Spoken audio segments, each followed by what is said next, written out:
All your friends, you're listening to the Verhoeven Effect podcast. I'm Conlon, And I'm Nathan. and we have another very special episode. We have the 2011 movie Real Steel. Nathan, do you have a history with Real Steel? Yeah, I watched it tonight for the first time, and I had seen pictures, or I remember when it came out. Okay. Hugh Jackman was like a thing, and that was like, what was he doing? He was between Wolverine and something at this time, Yeah, probably. and I remember like, oh, this is like Rock'em Sock'em Robots, like Yeah. if it's real, and I never thought about it again. Yeah, I don't know. I just never Yeah, approached. well, the trailer made it look really stupid, and it's not necessarily like a good movie, but it's way better than it has any right to be. Yeah, yeah, it makes you you're interested in it. I watched it the whole time. I mean, it was shot well. It looked cool. Well, I mean, it perfectly executes. Well, not perfectly. Like it executes the sports movie well. So Yeah. the formula of a sports movie. So it's pretty much just Rocky, but it's a robot. So. Yeah. And then I informed you of the weird history where this is like technically like a remake of a Twilight Zone episode. And I watched that too. Steve, that was an interesting episode. I think I had only seen that one time before. Okay. So, because that's one of those Twilight Zone ones where it's like, well, this is vaguely depressing. And Yeah, yeah. I mean, they're so, all kind of vaguely depressing, but that yeah, one didn't necessarily stand out. no. But did have Lee Marvin in it, so Yeah, that it was was still, Lee Marvin gave a great performance. fun. I like how it was set in the future of 1974.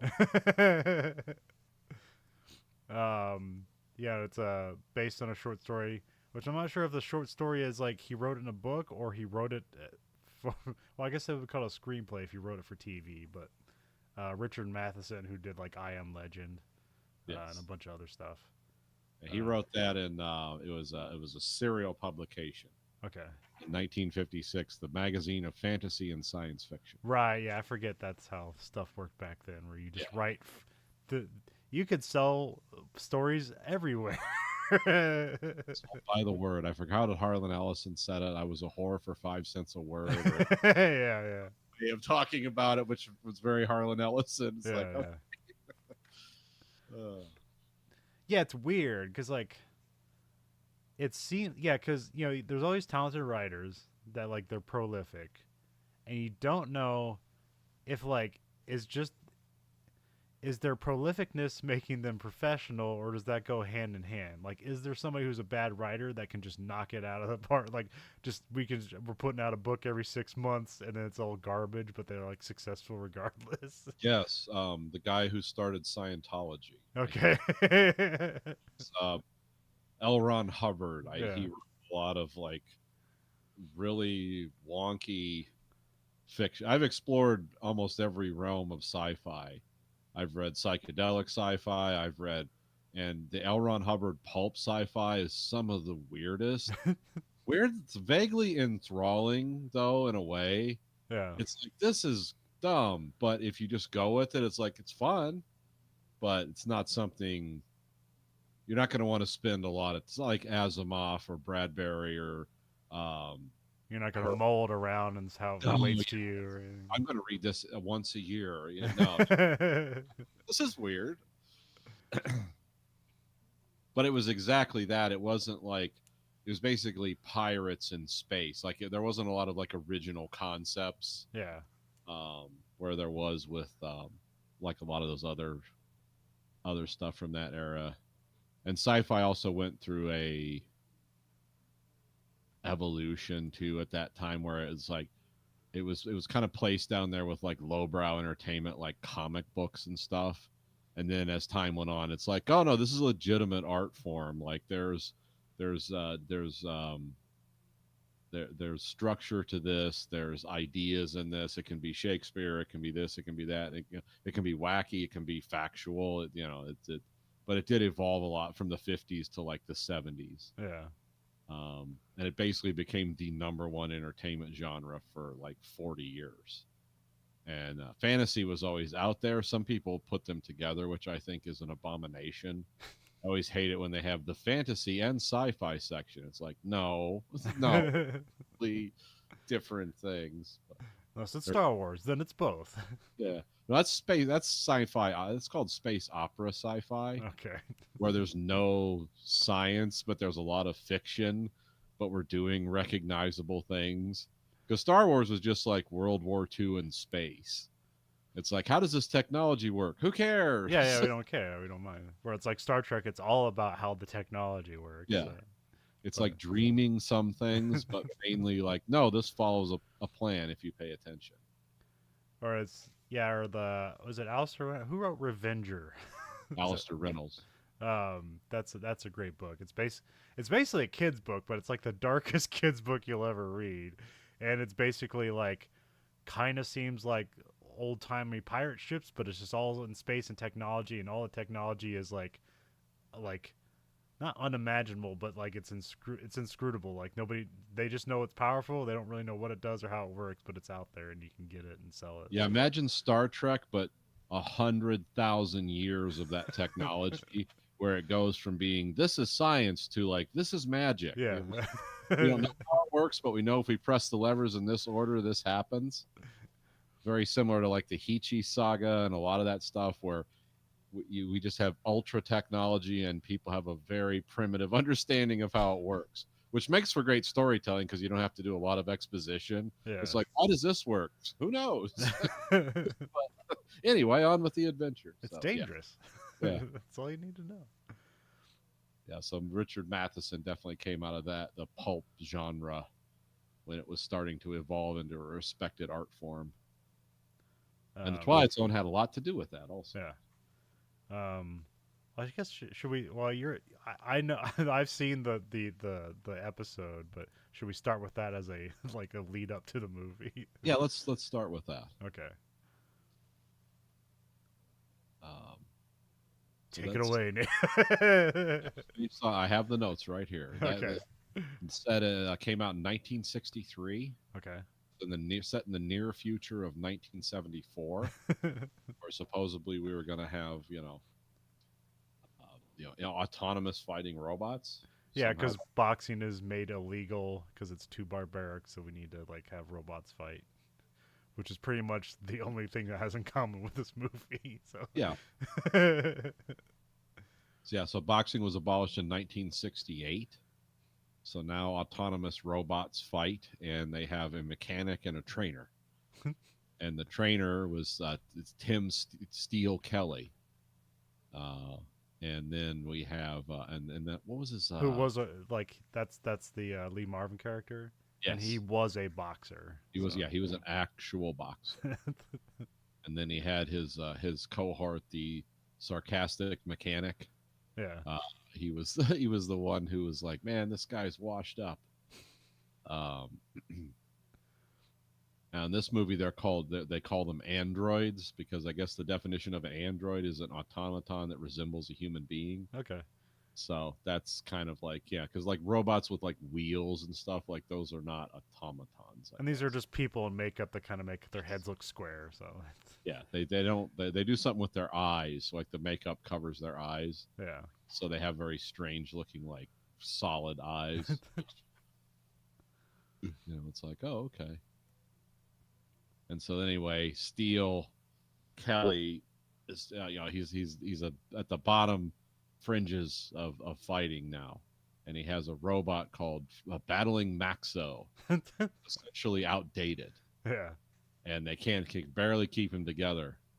And so that they go to this gym where they're having a fight, and Maxo's supposed to fight a minimum amount of rounds, and then the promoter's looking, he's like, man, is this robot gonna make it? Oh yeah, he's fine. And Paul is his partner's name.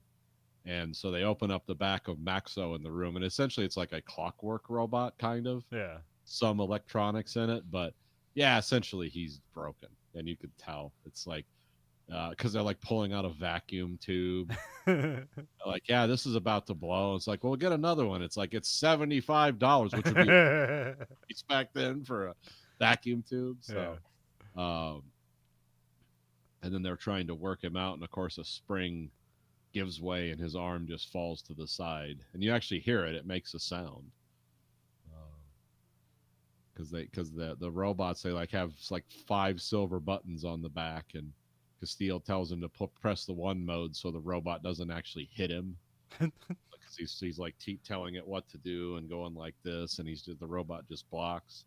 The actor did a good job of making very mechanical motions of like, but it is a weird looking, because you can tell it's just a guy, Yeah. where they kind of put makeup on him, but they act in a very machine like way. It's like, that's kind of weird. Which is fun because that becomes basically the plot of the show. Yes. Yeah. It's like they can't put the robot out there, so Steele's gonna put on some makeup and take his spot. Yes, which leads to, for TV in the 60s, a brutal beatdown. I mean, Yes. Lee Marvin does a good job of like, every time he's hit, he's like, "Oh, I'm gonna die," because he's just being hit by a machine. Yeah, it's just metal punch, like, Yeah. which in real boxing would be illegal, but here it's like, So, yeah, essentially, because Steele and Paul fight a lot, and Paul's just like, let's just we got enough money to get back home. He's just like, let's get out of this game. We got this outdated robot we can't get parts for, or fights for. Yeah. And then Steele's like, he's gonna step into the ring and fight the other robot. And I think, does he make it one round? Yeah, it goes on a while. He basically gets his ass beat the entire time. Like, Yeah, he's not like, because he lands blows, but of course he's punching a machine. Yeah. It's not.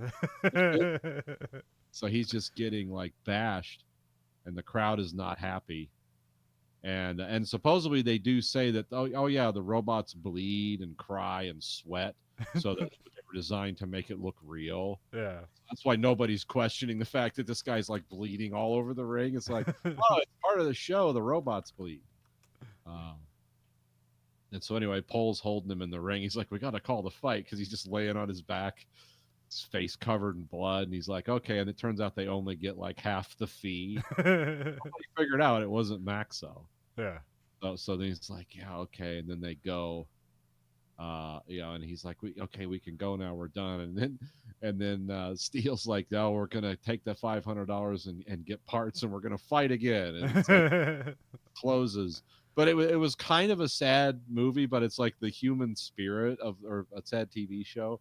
But it was sort of all that Twilight Zone stuff's like kind of negative. But it showed like this guy had spirit. It's like, no, we build from here. Like, as we know today, it's like, well, this guy probably has massive CTE at this point. Yeah. Basically got whacked over the head with a hammer a bunch. So yeah. So I don't know the development of it, but at some point there's a story by credit to Dan Gilroy, who did like Nightcrawler and things like that, and his brother Tony does a bunch of stuff, including the recent Andor. But they just have a story by cred, and then it ends up, who is it? Who's John Gattens? Is it Gattens? Yeah, Gattens, who plays Kingpin in this movie. Okay. He's like a sports writer. He wrote like, I think, almost like all of his writing credits are almost like sports related. Oh, okay. So that's where a lot of that stuff comes from then. Let me look up his, because he's got like, he also does like some producing. Mostly he seems to be an actor. He has like his best writing things. He just has story by cred, because he has story by cred on, Kong Skull Island, which is a really good movie. He's got a story by cred on like the Need for Speed movie, which isn't good, but is better than it has any right to be. So much like this movie. So, let me get, here it is. Oh, and I guess he wrote the recent Power Rangers movie that came out in 2017.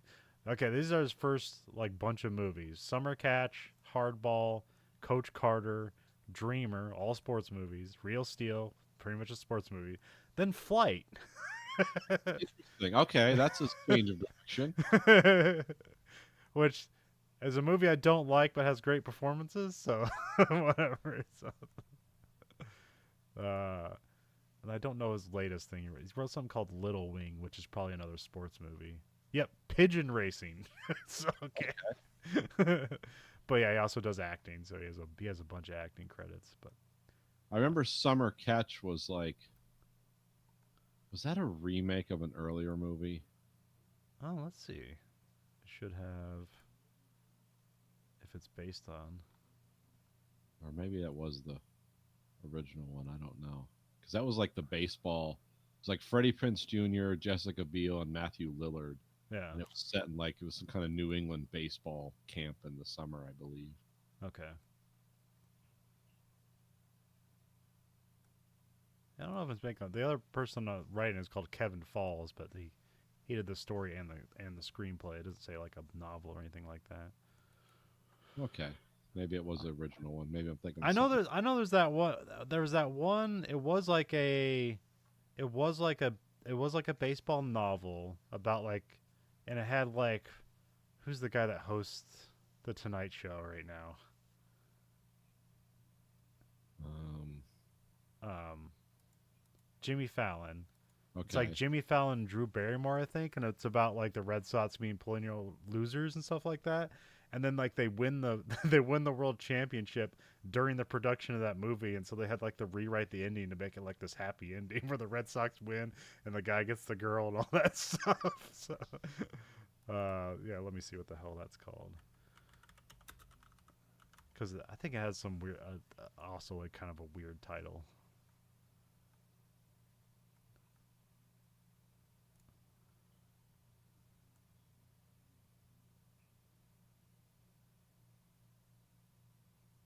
Almost there.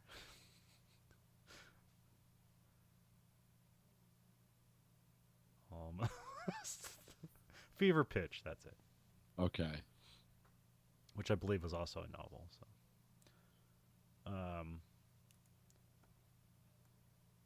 director Sean Levy, or I guess came out October 7th, 2011. Would not want to see it. This trailer does not make this movie look good. So it makes it very, like you said, it basically looks like, oh, this is just Rock'em Sock'em Robots, but like live. But this is also a kids movie, so it's fine. So, Yeah. director Sean Levy, who did a lot of like comedies and stuff like that. Um, and then, what's then starts doing. Oh yeah, then he starts working with. Now I'm forgetting everybody's name. uh,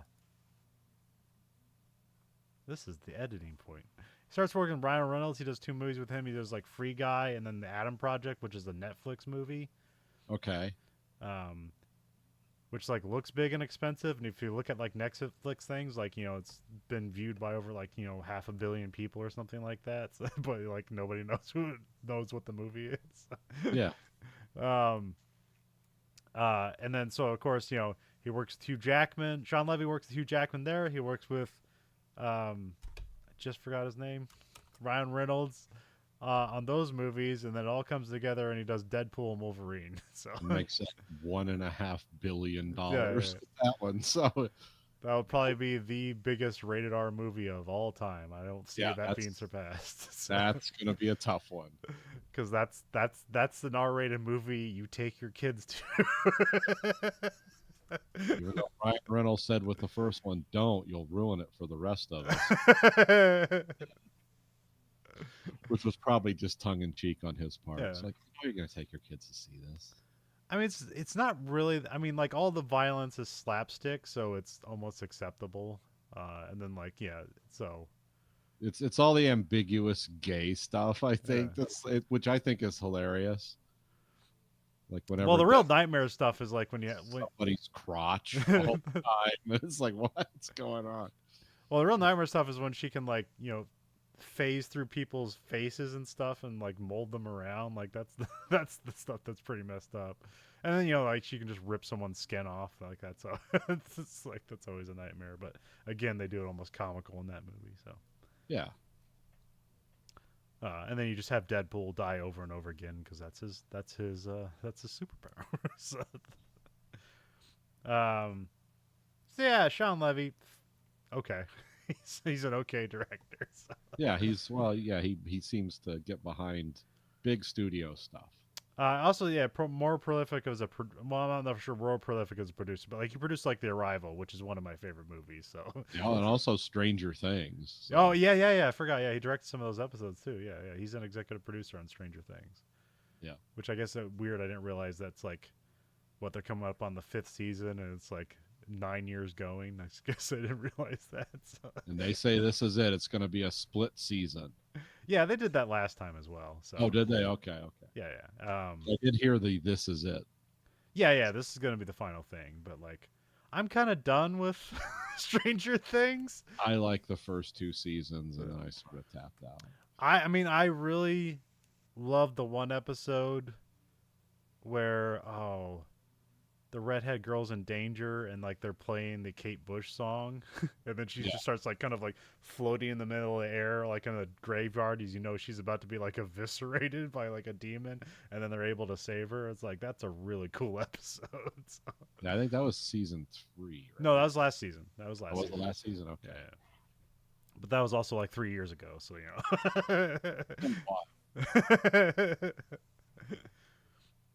know. um.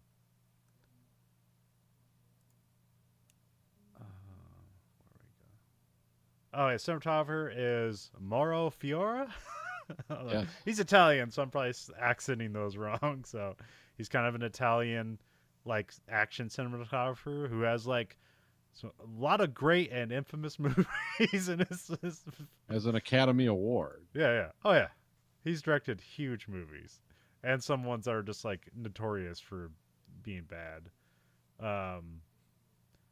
Like it does just 2 Stallone movies, like Get Carter and Driven. Yeah. And he does Training Day, which is an excellent movie. And you got like Tears of the Sun and The Island, which The Island's kind of an infamous movie. Especially for like they just like stole scenes from like well, I guess Michael Bay was a producer, so they could do that, but they just literally just redid a special effect on top of a scene they shot for Transformers. Yeah, I remember hearing like it's like a reshoot of Transformers in some places. And also they got sued because there's it's a Mystery Science Theater 3000 episode called Parts: The Clonus Horror, which is exactly what The Island is, and they got sued for copyright infringement, and they lost the case. Like, so I'm not sure what the Clonus people got out of it, but it's a few times a movie's been successfully sued for stealing ideas, which is weird because it's like the original one is not good. So it's like you could have so easily taken the idea and moved so far away from the original script and got away with it, and they didn't. So yeah. Or just bought the rights to it for, I don't know, $50. Yeah. It was a Mystery Science Theater mockery. Smoking Aces, which I remember being cool, but it's probably stupid now because, you know, it's edgy. Yeah. Kingdom, really good. What's that guy's movie? The director, Peter Berg. It's a really good Peter Berg movie. And then, of course, he does Avatar.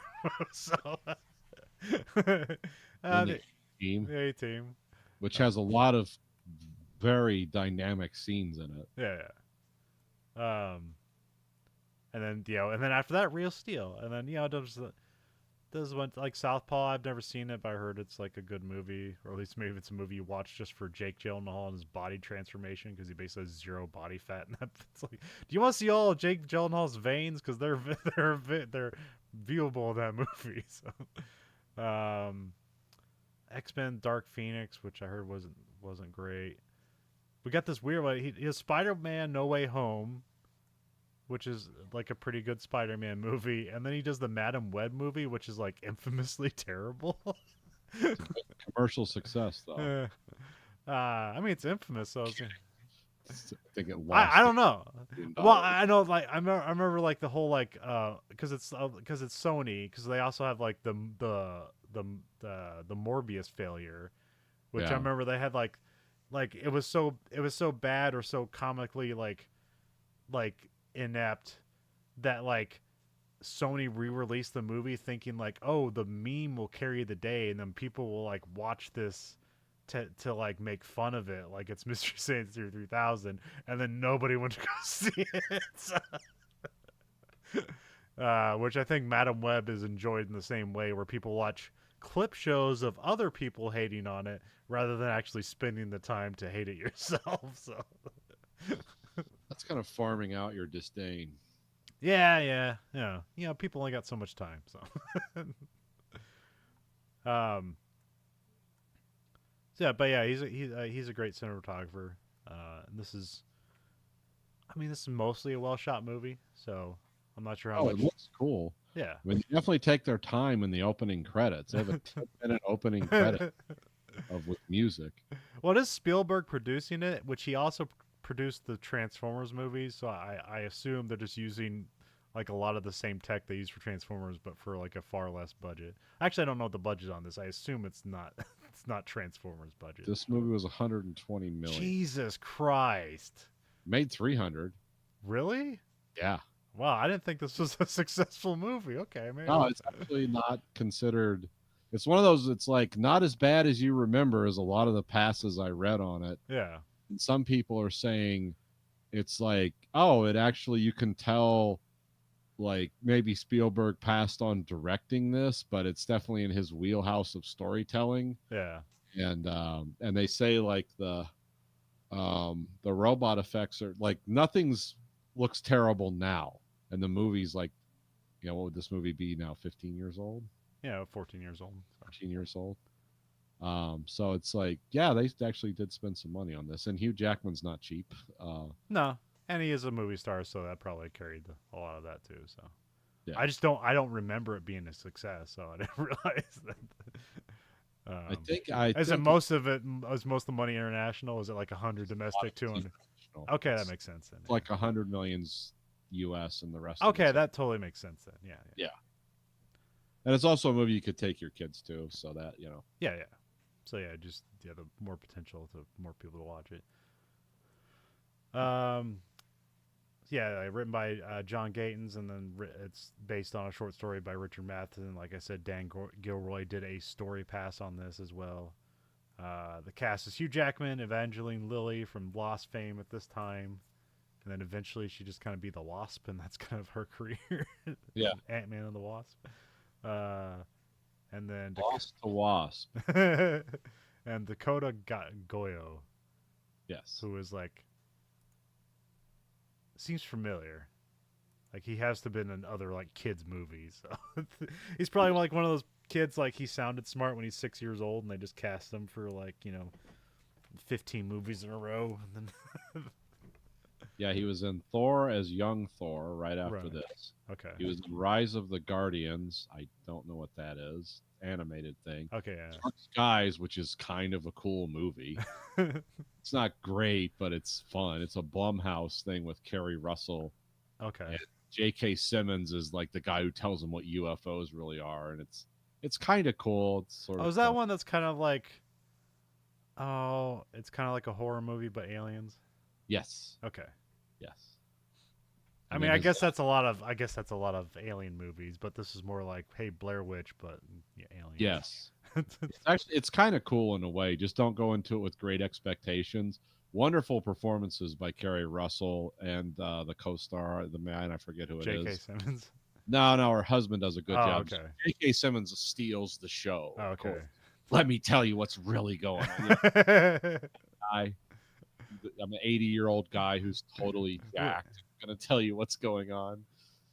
Would you describe? I'm just guessing here. Would you describe Dark Skies as an okay movie, but like a good episode of the X-Files? Yes. Yeah. Okay. It's got a lot of cool ideas, and making the aliens into just demons that attack you at night is actually like frightening. Yeah. It's more frightening, really, because it's like, oh, you're gonna be dealing with something in kind of a parallel reality to yours, but it can hurt you. It's like, oh, it's fun. Yay, what are the rules?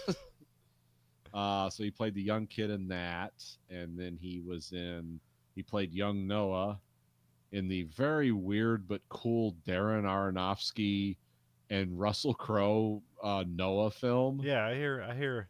Yeah, because that movie starts with like the Big Bang Theory. Yeah. Although Darren Aronofsky I love his movies. He makes some cool. I liked Pi.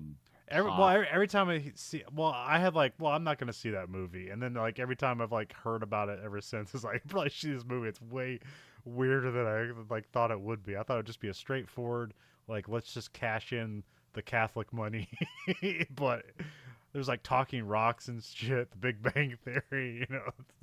So I probably need to see that movie at some point. Oh no, Noah's cool. Pi is cool. Requiem for a Dream is sad. Yep, It's sad nightmare. not into that. The Fountain is super weird sci-fi that I love. That's another Hugh Jackman movie where they cut the budget by half in the middle of producing it. Okay. The Wrestler, which is a really upbeat Mickey Rourke. Good. I never watched Black Swan. Mother, I've heard about. That's the one with the girl from Hunger Games. Yeah. Uh, Which was his wife at the time. yeah. I think they're divorced now. The Whale is infinitely sad. Watched it once. But I really must say, in my mind, Pi, The Fountain, and Noah stand out Yeah. for Darren Aronofsky type movies. So, yeah. But that's and then that guy quit acting in 2014. Dakota Goyo. He was a Canadian actor, and he just, like it said, his active years were ended in 2014. Yeah, it makes sense. Yeah. So he must have been like, I don't like doing this, or Yeah, I mean want else. that is kind of the weird thing with like kid actors, where like they can have like, you know, one thing you got to be kind of like weirdly smart and like have a sense of humor, but also you have to have kind of like a weird look to you, which when you're a kid looks kind of like endearing, and then when you grow up, it's like you're a weird adult. It's like, oh fuck you. It's like the guy from The Sixth Sense now, who's just having trouble all the time. Yeah. Oh, I mean, he's still doing stuff. So. Oh yeah, he's doing. But stuff. I mean, like, yeah, although weirdly, he still looks like a child with a beard because he's kind of a short guy.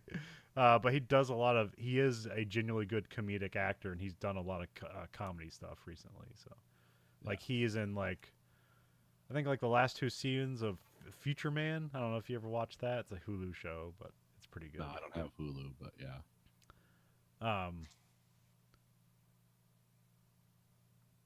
Yeah, and I forget what Dakota Fanning is doing, but she kind of was like turned into a decent adult actor. So yeah, she's been on some things.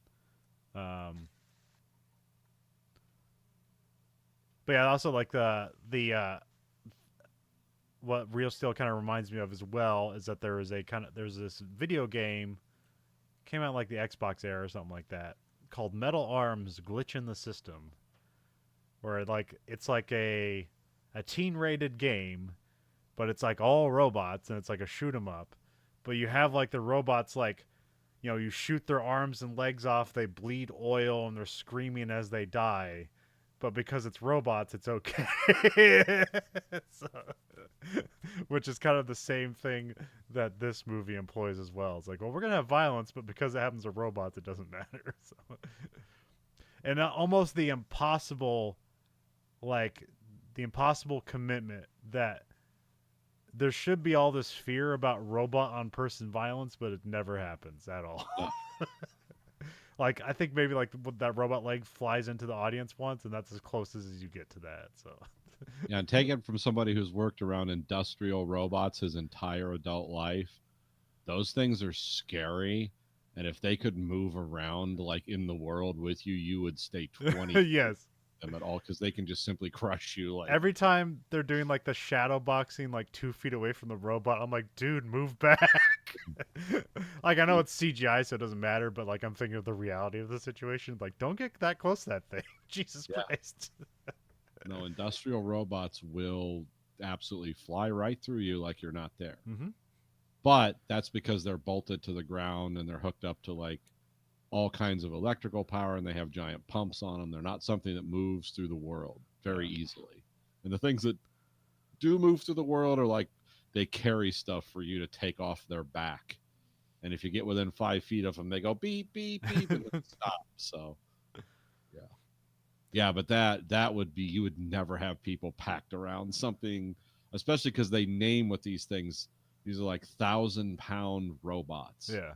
that move through the world in a way. And it's like, yeah, you'd never have humans with it anywhere within the, what they call the work arc of that, with the maximum Oh yeah, range. It's yeah, yeah. because these robots just like follow people around. A crowd will gather around them. I'm Yeah. like, no way. It's like that thing is bipedal. It can trip and fall as well, and it's just going to splat somebody. I mean, these things have no sentience at all. No. They're just mirror clone or otherwise being direct moved by people through joysticks and stuff. That's even more imperfect than if they were themselves, though. That's because no one's sitting inside the machine; they're sitting outside and away from it. Oh, So they, they do have some seemingly have some sort of like programming to where it's like it's like the stay in your lane capability of cars nowadays. yeah, It's almost something like that, where it's like where it's not like moving on its own, but it's being nudged into a safe position on occasion. So, just the reality of stuff like this is like, nope, you'd never yeah, want. no, there's because like if I'm over analyzing and think of like, well, how would this world really exist? It's like there'd be like people wouldn't be celebrating robot boxing because you'd also have robots killing people. You'd have robot serial killers, being remoted by people from all around the world. Like nobody would want to be around a robot because it's what violently kills everybody in the world. So, Yeah, that doesn't seem to. Well, this is set in the far-flung world of 2020, and Hewlett Packard is the king of computers, apparently, because you see the HP logo everywhere. yeah.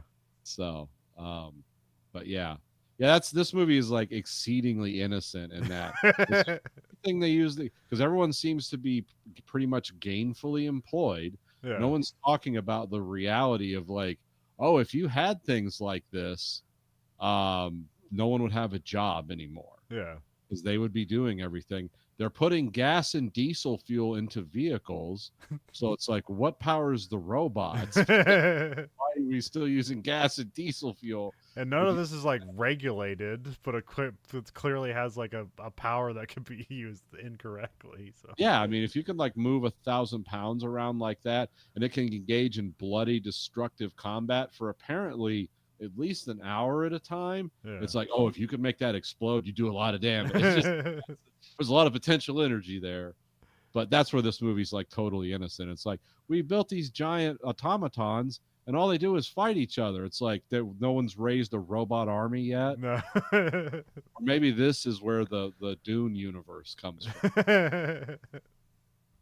Or maybe that was the sequel, like, Real Steel 2, the steel is alive. And it becomes really dark because they don't talk about the 3 laws of robotics in this movie or anything. But there's no intelligence either. They're all driven. There's maybe a spirit that's hinted at, but it's maybe more no, childish. there's like one line that gives us ideas like, wait, are you implying this thing has sentience? And then as you go through the movie, it's like they reinforce the complete opposite of that. Because there's like this moment towards the end of the movie where they have the robot staring at a mirror, and then like it completely does not move or do anything at all, and that just I'm not sure if it was the intent of the filmmakers, but it lets you know, no, there's no life here whatsoever. Yeah, we're not making these things fight to the death, even if they don't want to. It becomes very cruel at that point. Yeah. It's like, we have raised you to sentience. Now destroy and die for our pleasure. Oh, that's a mixed message to send a kid. But it is like a cipher for everybody to get behind. Like, yeah, even though like you said, being an underdog in this world doesn't necessarily seem necessary. So, like, it seems like the problems of Charlie in this movie are self-made, like, just bad decision making, and not necessarily like he can't make a living. Yeah. I mean, he is a boxer who can't box, Yeah. but also seems like a world of like open opportunities too. Yeah. So yeah, we'll get into it. We got Act One. Got Charlie Kenton, played by Hugh Jackman. He's driving a box truck. Which is this like a known box truck, or is this something like made for the movie? No, both. Okay. This is an international harvester, Okay. Okay. Okay. All right. 1960. It's called a sightliner. And what's weird about it is you do a double take. It's like, where's the driver sitting? Because there's three sets of front windows. There's the two lower ones and there's an upper one. And the purpose of that was when you were driving this truck, so you could clear corners. When International came up with this, they made this for like city delivery type vehicles, Huh. so you could see the curbs and stuff. But originally, these operated more as like a tractor trailer. Okay. Now, for this movie, they made it into what you call like a cube truck. Okay. But that was custom made for this movie. These were the real versions of these were separate like tractor units that you Okay. All right. hooked onto like intermediate sized trailers. Yeah. It was a concept that never paid off, but they looked cool. Okay. But the movie is custom made. Okay. But it was a real thing. They just made it into like what you'd call a cube truck. Well, I thought I recognized that symbol on the front, which looks like an M, but it's also I. But I guess it's an I and H crammed together because, like, oh, is that International Harvester? And it was. So. Yep, it was an International Harvester truck. The prop was sold on eBay 2 years ago for like $200,000. Okay. as movie memorabilia, because it is an actual. They made 3 of them. Okay. 2 were exterior filming. One was like, what do they call it? A roll off or something. It's basically you pulled it behind something and had cameras set up. Okay, it's put on a trailer. Yeah. Okay. And then there's an actual driving one. The actual driving one sold for like $200,000. Huh. Okay. All around here, the whole movie was filmed in Michigan. Okay. This is a reverse RoboCop where Michigan is standing in for Texas. Texas standing in for Michigan. Well, it's probably around that time where you got a bunch of deals for filming in Detroit. So. Yeah, this was the kind of the end of the era of the Michigan film credits, which the next governor got rid of, and then the governor after that was like, I don't care. They don't do it. People still come to Detroit and shoot stuff because you have cool buildings where you can do all kinds of amazing stuff. Yeah, you got cool infrastructure stuff, and also, well, do you need something dilapidated? Because that's here too. So. Yeah, we have that. That as we used to. It's actually going away. Yeah. Also, International Harvester makes the best M1 Garand. So. Yes, the most desirable. They're all pretty much the same, but that one, I guess, whatever tool making they had at International Harvester, they just put a little extra love into it. So, well, it's like Dad made a good point. He said, in World War II, the primary American battle rifle was the M1 Garand, which was innovative for its time. The next war we fought in after World War II, the main battle rifle was the M16. And you could tell everyone went to college between World War II and Vietnam. 16, no matter what you want to say about it, was a much better gun than the M1 Garand. I was like, yeah, I never thought of it that way. He's like, oh, yeah. He goes, you can't even compare those two guns. It's like it was so easy to use the M16. Oh, yeah. Yeah, because, we fired the M1 Garand, and it's like, oh, yeah, imagine the size of guys in World War II, like 5'3", 150 pounds, carrying this 5-foot stick around that with like 30 pounds of ammo. Yeah, with a loading mechanism that may or may not jam your. Because we were like twice the size of any of those guys in World War II, and it was like, yeah, this thing's punchy. Like this, it's got a steel butt plate. How nice! And it's like, you get in front of any kind of. Well, yeah, it's fine. Well, I guess I didn't have the 30. I didn't have the 30-06. I had the the 7.62 version, which is still the same size bullet, just like less gunpowder. But Yeah. um, that's still like a bullet that goes right through body armor.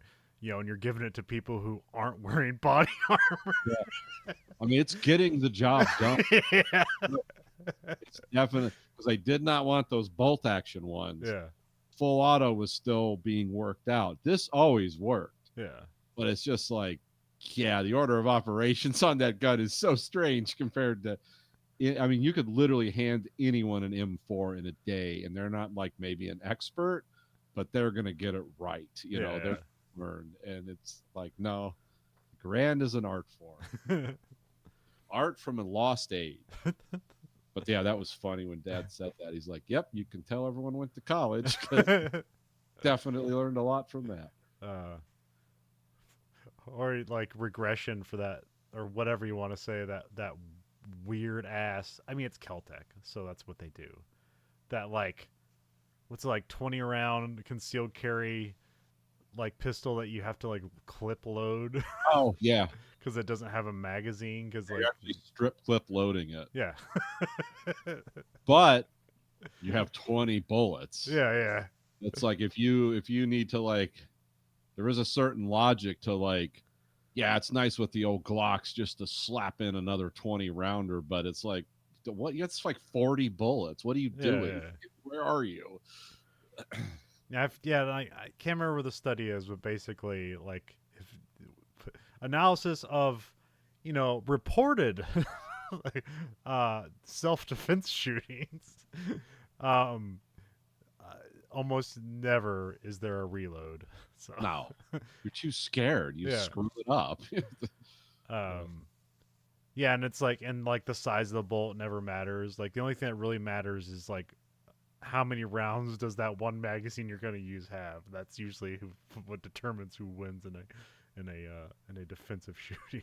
So. Yeah, it's such a crazy math. You're going to be so freaked out. You're not going to be like, but yeah, tap, right, slap. It's like, no, you're going to be like, just die. Stop. But yeah, I mean, but like listen to like all these like psychos that are selling guns out there. It's like, oh, you need that extra mag. You got to buy this like $300 like in belt, in what do you call it, in waistband holster that has the extra magazine and all that stuff. It's like, yeah, it's fine to have it. I mean, I have it, but yeah, you're never gonna use it, but it's fine. It's peace of mind, so whatever. I mean, yeah, if it's to the point you're like reloading and thinking, it's like you're water. Yeah, you're not in a defensive situation. You've planned something. Yeah, there's stuff going on. Okay, shoot 10 times, head to the trees, obtain cover, and then plan your next move. And then we're going to shoot 7 more times and reload. And then we're going to get over to the fence line, and by then we're slapping our 4th magazine. And it's like, you're not in a surprise situation. You're generating it. So yeah, we just got to get our gun talk because there's no guns in this movie whatsoever. No. I don't even think there's a knife in this movie. I think maybe there's like a pipe is used. That's about it. So yeah, this is mostly pugilism in this movie. Now they are using like hydraulic rams, not normal punching. But yeah. So he's driving this international box truck through the countryside. You see windmills all over, so that indicates it's the future. He drives towards a brightly lit fair with like rides and stuff. This is a fair, right? That's what you call this? Yeah, like a county fair. Okay, yeah. Some kind of Texas fair. We dissolve the daytime. Charlie wakes up and trips over some beers to answer a phone. So, it was Hugh Jackman. Yeah. Yes. So a guy's looking for money. They have like these clear cell phones that indicate like the further future. 'Cause, at this time, like the iPhone's only like 3 years old at this point. So, but everyone has moved over to basically full touch screens at this point. So, yeah. Yeah, they're using what I called expanse phones. That was always expanse tech. Yeah. As seen on screen. Yeah. It was like the phones were clear, and it was a phone, and it was a Geiger counter, and you could like control ships with it. And like these phones were like universal clear objects in your hand. And so we're kind of in the early phases of like what's cooler than the iPhone? It's like something you could see completely through. It's like, where's your privacy? Like, what? No. If you're watching smut, you want everyone on the train to back of the phone and see reverse image of whatever pornography you're looking at. So that's why you get, yeah, you got to get your a special, case, the protective case that blocks it. So Creep case, as they call it. um, but yeah, it's kind of funny because he gets on the phone. He's like, "Yeah, I'll get you your money," and he calls him the wrong name. It's like, "What? You owe that guy money too?" So this, immediately sets up this guy has money problems. Yes. Um, a kid comes up to the van and like wants to see the boxing robot. It's named Ambush. He grabs a controller and walks it out, which is like a pretty cool scene where you can just see like how big the robots are and how casual everybody is with these robots. Nobody at all feels like they're in danger around this incredibly dangerous machine just walking around. Actually, motion capture and animatronics kind of driven by people, but then with like a lot of panels on them that they could later lay over the special effects on them. Yeah. But they did do them to have like a real sense of motion and presence. So they didn't just completely CG them in. Yeah. So, which was kind of interesting. It gave them a, because sometimes when you see that CG, that stuff, it's like you can tell people are sort of looking at it a little bit wrong or Yeah. maybe a little too close to it.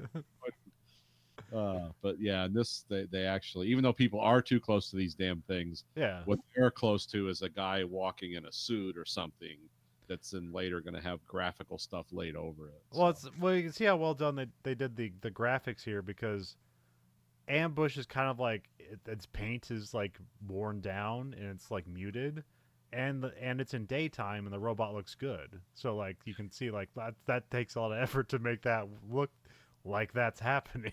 and as a model builder, I do appreciate the rust effects and the dent effects they've done, where they make the points where the paint would break look kind of rusty, Okay. found it in and stuff like that. So Yeah. So he walks Ambush out, and then like the kids like want to get a picture with it, but he's like, "Hey, you gotta give me money," and he's like $5, and they're like, "No, forget about it," and then he like bargains down to like $2 a picture. So, which that's always a weird thing. That's why I yeah, just don't want to ask somebody for pictures. But then, because I know like I was like, because I've been at a couple of wrestling shows and they have like these meet and greet things, and it's like, yeah, you give $20 and you get like to say hi to a wrestler and get a picture with them. But that's like that also feels super weird. well, that's what I appreciate about like author book signings I've gone to, because it's like, yes, I'm going to buy the hardback of your book. Yeah. It's like, who am I making this out to? Nathan. And then they will always have something clever to say or something. And then it's like, okay, cool. I spent $35 to meet the author. We don't have anything to say. It's Yeah. like, it's just like, hey, it's cool to meet you. Love your books. Thanks. But then And I've yeah. learned in life, it's like you don't really want to know people you like because they're, some of them and their friends are super weird. So it's Yeah. like, okay, maybe I'm better off just the fantasy version of you is cooler than the reality. It's kind of like Stephen King. I love his books and I always read them whenever they come out. But boy, he is a tough follow on social media. Kind of like, you know what? I just like your books. I don't want to fight with everyone all the time. I want to be entertained.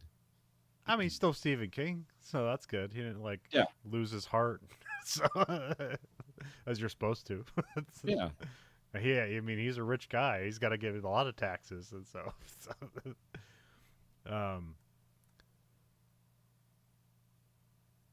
what the hell was I gonna talk about? Oh yeah, so yeah, the flip side of that is why like, yeah, this is why wrestlers like have meet and greets and they charge for wrestling because when you see like wrestlers, because like these fucking like merchandise people, psychos that will like wait at an airport for like somebody famous to sign their stuff and like, hey, we're just fan, like what are you being weird to us too? And like they're not fans, they're just chasing getting this stuff signed so they can sell on eBay for like twice the money. And it's like those psychos ruin everything. So And these guys aren't even getting a cut. Like, no. yeah, I'll sign that if I get 20% of it. No, come on. That's why some people don't sign anything. They're tired of being taken advantage of. That's why I have so many wrestling T-shirts because like the PWTs, like a wrestler has their own wrestling T-shirt store, and like, yeah, they get a cut of stuff, but you know that like, hey, every T-shirt you buy, the wrestler's getting like $5, so you know Yeah. that. We had our shirts go through that same company, a different part of it. That's now out of business, so we don't have T-shirts anymore. But yeah, we got $5 for every T-shirt we sold, which was we sold it to ourselves. So we spent $40 to get $10. So. Yeah, it was nice. It's the American dream. Yeah. Nice shirts. They're out of Chicago. Yeah. We can technically. Well, you can't buy it. I mean, we can technically get them printed up. Like they still have our like things on file. Yeah. We can get them, print them up, and like get for like $5 a T-shirt, and we can have some in stock and try to sell it ourselves. But that's that. But they did have an online store where you could just go there, buy the thing, they'd ship it to you. You know, and it costs like $30 to buy a $15 T-shirt. But hey, let's see here. Yeah, we get Charlie's arguing about like his fighting bot, like his bot is supposed to be fighting like a bull, and then he's angry because he's like the bull's much bigger than he expected, because I guess he said the bull is supposed to be like 600 pounds, and he's like that thing's 1,200 pounds. So, Which this immediately seems wrong yeah, because you're putting a machine against a living organism. yeah. It's like, yeah, it's a bull, but it's like it can be hurt and killed. Yeah. It's like, Yeah, it's a flesh and bone thing fighting a metal object. So, and then we got Ricky here. Crap, who's this play? This guy looks almost exactly like Elon Musk. Like I don't know if he's ever played him, but in this movie he looks like Elon Musk, especially with like the Texas thing going on. Because Kevin Durand. Yeah. Yeah. He's from Thunder Bay, Ontario. Okay. He also looks like another actor. What's his name? Jai Courtney. Really? Okay. A little bit. Yeah, Jai Courtney's changed a lot he looks a lot. He's Australian. Yeah, he's put on some muscle. Yeah, he looks a lot more muscle bound now. But when he was younger, he was. Trying to think of what he was in. Infamously, I think he was in the last Die Hard movie as like his son. Okay, which was not good. That's right. Yeah, you're and then right. I think he's like the assassin in. Oh crap! What's the Jack Reacher movie with Tom Cruise? Is it just Reacher? Yeah. Yeah, Jack Reacher is just called Jack Reacher. Yeah. And then like, recently he was like Captain Boomerang in the Suicide Squad movies. Yeah. And he was also in Terminator Genesis. He played Kyle Reese. Oh, that's right. Yeah. But yeah, he's a lot bigger now. Not fatter, but he's like just more muscular now. Yeah. Kevin Durant looked a lot alike when he was younger. Because that's who I thought it was at first. It's like, no, that's not him. That's the other guy. I mean, you've seen this guy and stuff. He has a weird kind of like talks out of the side of his mouth, the kind of thing going on here. So he's good at playing a prick. Yeah. It's usually how he's cast. And something also kind of Christopher Walken about him too. So. Oh yeah, the eyes.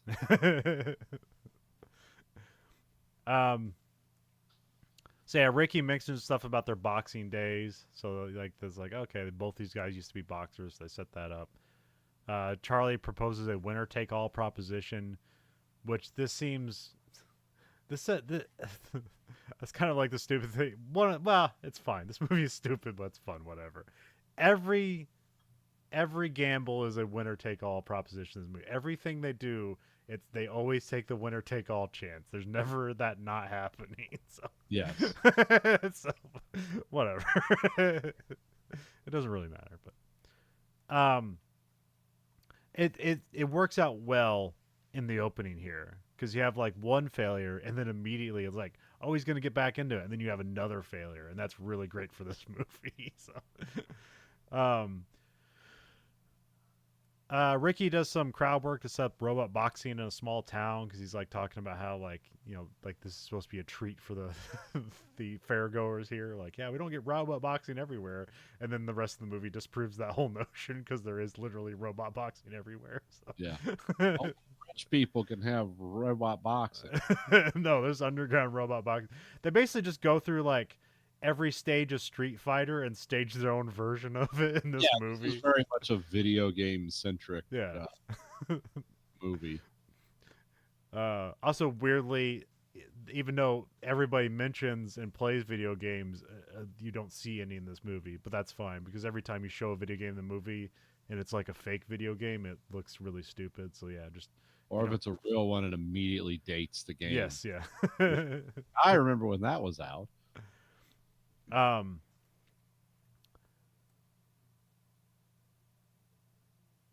So yeah, we got Ambush and the Bull charge at each other, and Ambush just like tackles the Bull like MMA style, which yeah, immediately I got like you feel bad for the Bull, although these are just basically two CG things running at each other, so it's fine. Yeah.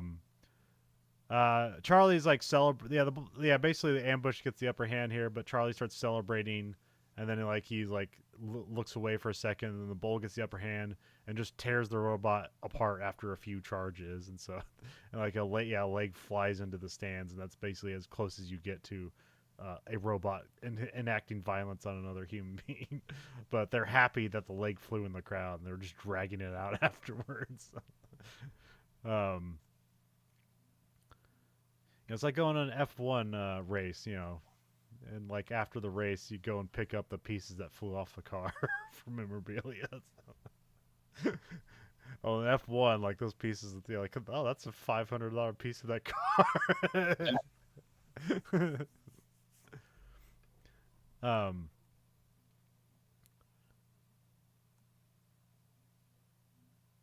So yeah, Ricky says he'll be looking for his money from Charlie, and then Charlie just kind of like is starting to like sneak out of there. As he's sneaking out, Charlie gets approached by some guys and he punches one, but then he learns that his ex-girlfriend died and that his kid is orphaned, which this is like a weird sequence of revelations. But it's like, your ex-girlfriend? It's like, I guess. It's like, that kid you have with her? It's like, I guess. It's like, well, she's dead, and like you need to come to a court hearing for like for custody reasons. It's like, okay. It's like, Yeah, and he essentially like punched an agent of the court. yeah. Like, yeah, there's no repercussions for that. It's like, okay. Yeah, I mean, they're in Texas. That's what you get for wearing a bow tie or bolo tie. Yeah, maybe that happens.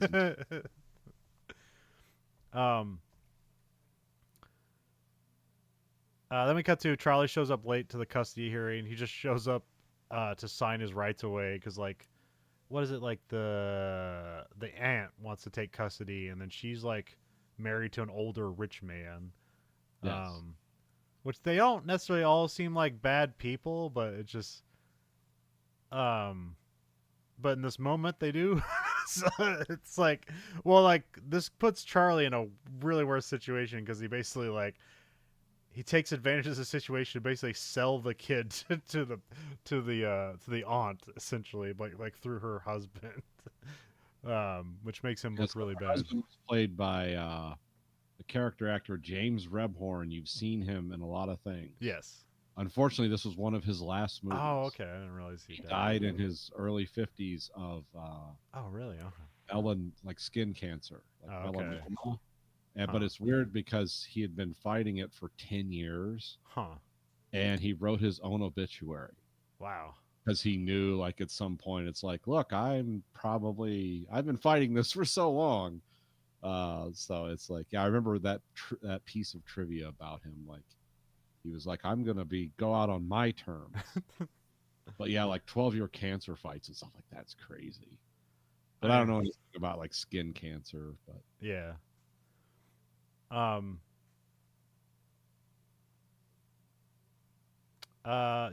Charlie sees the rich guy, and that's where he uses the opportunity to make some cash off of his son.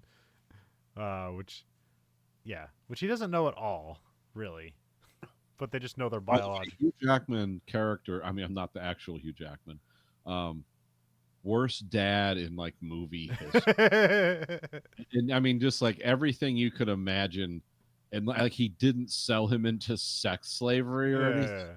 but it's still like, what a terrible human being. I Like, mean, you put him as low as possible to have like a redemption story for him, essentially. I So. guess, but man, it really stands out. I don't know. I mean, by the end of it, I don't buy them. Like, yeah, when he calls him dad, it's like, Yeah, no. yeah, Like they have a fun time, but they're basically like friends. They're not like father and son. So. yeah. 2 days later, fuck you, dad. You never really loved me. uh, um. So yeah, Charlie makes a deal to spend the summer with his son, and then get the money to hand. And then he gets the money, and then get more money to hand the kid back over after. 50 now and 50 after the summer. Yeah, because they 100 total. they have a trip. They want to go to Italy for a trip, and so I Yeah. guess that's the opportunity to like spend time with his son. But also like Max, who's the son, is like, I want to go to Italy. So it's kind of weird. I don't know. It seems weird that this just brought up like I'm gonna spend some time with the kid, like as a hostage situation. But really, he was just gonna dump him off on Bailey anyway. So I really don't know like the let's put up a facade of like I want to spend time with my child, but maybe that's just part of maybe that's just it. It's a facade to get more money. So Yeah. so that being Act 1, we got Act 2. Charlie shows up at the boxing gym / electronic shop because there's no more boxing anymore. So now this is basically just like a boxing robot shop. Although I don't know what she does. She never has any customers, so I don't know what's going on here, what this business She is. seems to have a certain technical expertise with the robots. Yeah. Like she names like, oh, he's got this, it's like, oh, he's got a 415 unit, Yeah. that dialogue. So it's like her dad was a boxing instructor who instructed him, but now she's like tangentially involved. But I don't know what you need a gym for in robot boxing, because just programming the moves into the robots. Yeah, because they also just have like they have a boxing ring that would not stand up to because I do like the industrial nature of the robot boxing rings where it's like the ropes are just steel cables that are like 6 inches thick and stuff like that. So Yes, yeah, they're but yeah, like but again, it's a kids movie, so it's me looking too far, but like I just don't know what she does. She doesn't have other clients other than Charlie, who has not paid her in like presumably years. So I don't know what she's doing as her day job. I don't know, maybe she does telemarketing from home. Just work from home. yeah, I don't know. She seems to be, whatever she's doing, she's having a good time.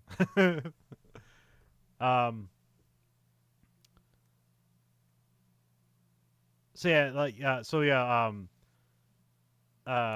yeah, Charlie made some calls and he's gonna spend like 40 grand or something like that, and he bought a robot like out of Brazil called Noisy Boy, which I guess it used to be like they mentioned like what's it, the World Robot WRB, which is like the professional boxing league, and it said like it used to be like in the WRB, so it's like a big deal. Yeah.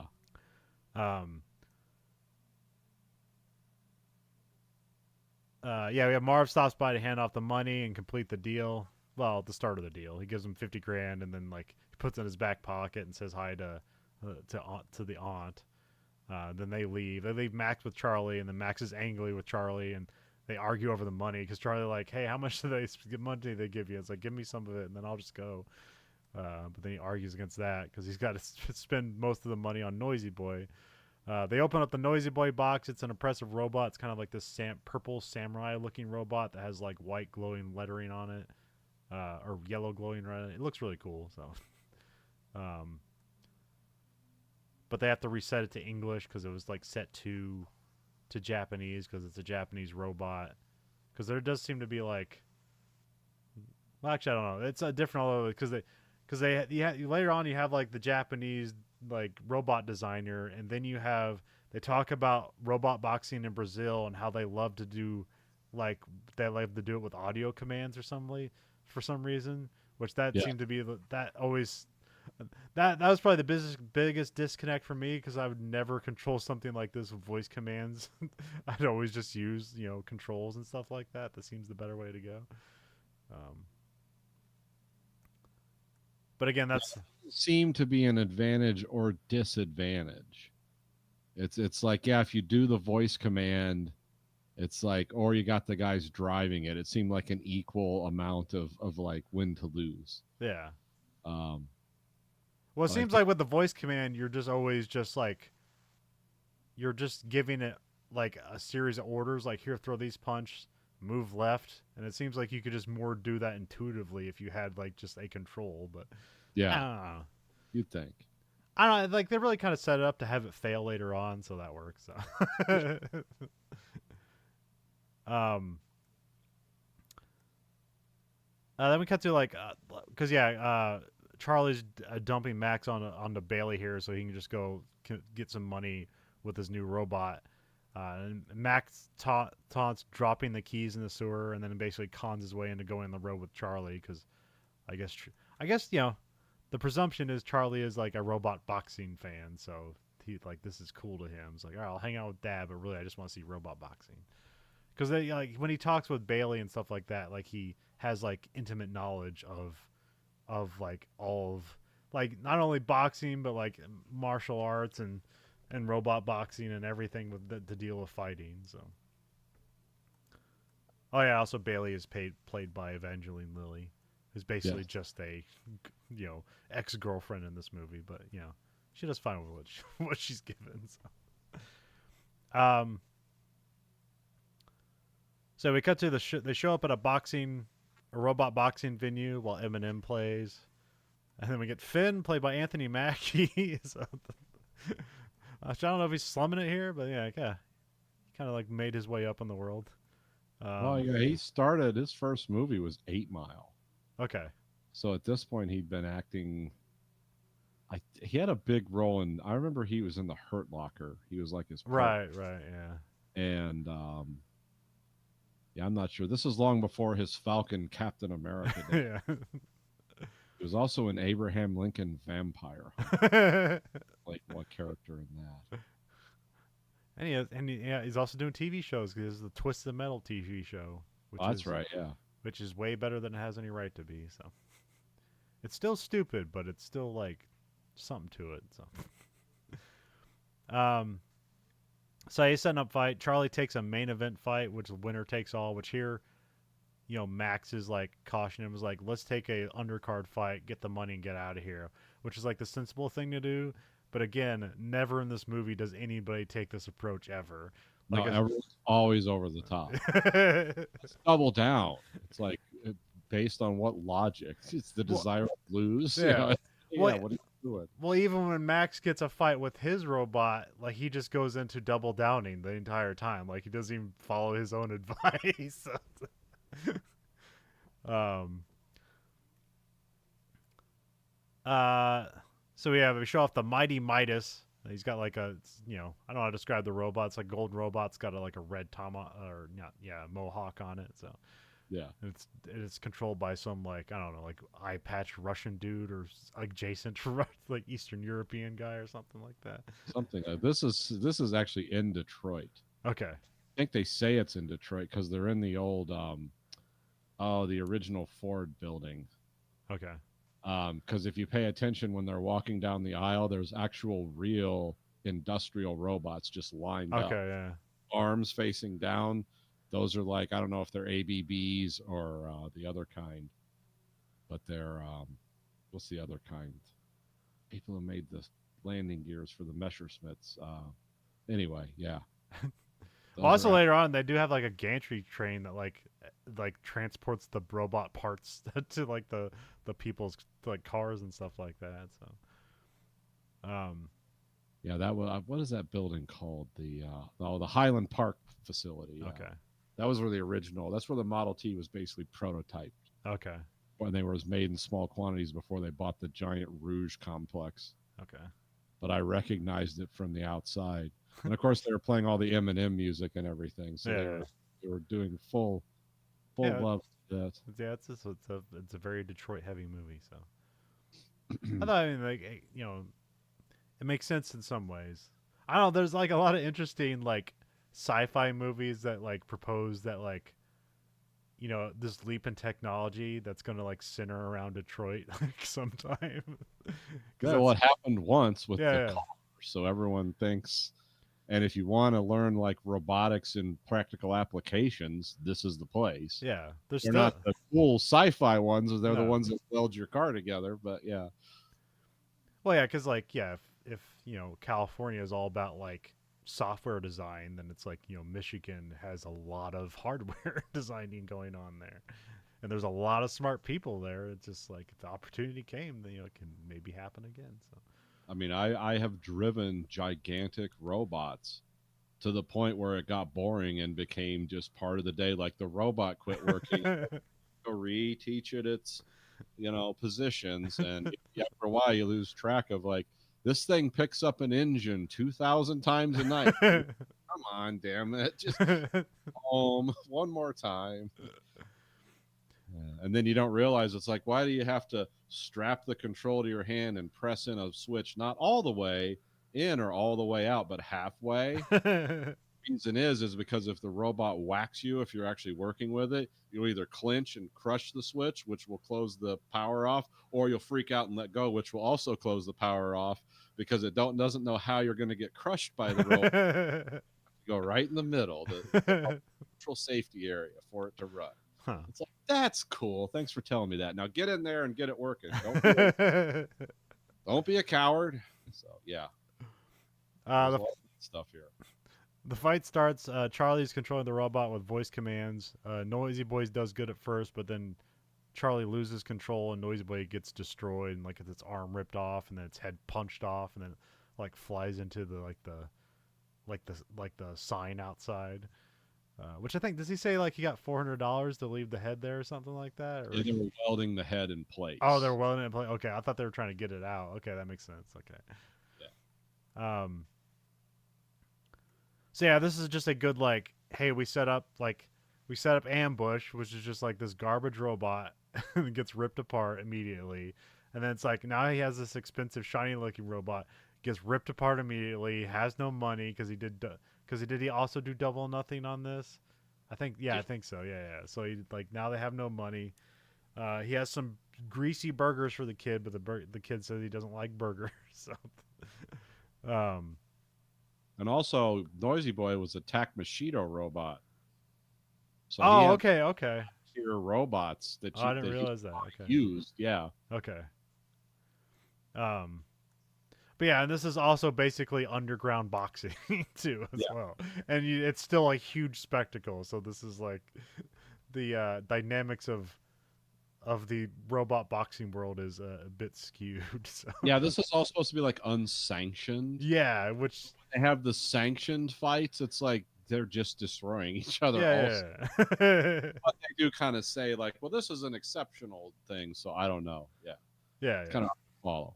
Yeah, I mean, I'm guessing like professional leagues, you're not supposed to like rip your opponent's arm off. It's supposed to be like as close to real boxing as possible, but just but pieces of oil and metal chip off rather than. Well, remember like in the Mandalorian when the IG-88 got unleashed? Yeah, it didn't fight like a human. It fought like a robot that had 360-degree articulation because it would like shoot behind itself over its head. Yeah, it would spin in circles because humans don't move like that. Robots do, so of course they would fight that way because it would make the most sense. Yeah. You'd expect like oh, this will just get crazy. Like some of these robots will just like literally their arms will spin around their bodies while their heads are stationary and they'll just run at the guy and bash him. Kind of like the actual robot fighting we have where it's like RC cars with like spinning hammers on top of them or something. Or it flips it upside down and stuff like that. So, oh yeah, the spinning ones were always the most devastating ones. Yeah, there's no getting around that. You have to touch your opponent to hurt your opponent, but your opponent's spinning, so it's like you're hurting yourself. So that's when you break out a flame unit, but those weren't allowed. Was that just Robot Wars, or what was that called? No, it was a bot something. It was Battle weird. Bots. Battle bots, yeah, because like I think it was like basically like an independent thing, and then it ended up on Comedy Central, Yes. and then it like ended up in like Discovery Channel. And I think it still exists in some weird form. Like it just still going on. So, um, Yeah, I think once people figured out the wedge, it kind of ended it because you had the wedge, and then you had the guys who had the wedge that would flip itself back over, yeah. which was really cool. I think that I don't remember, but I think that guy like kind of just dominated it after a while. um,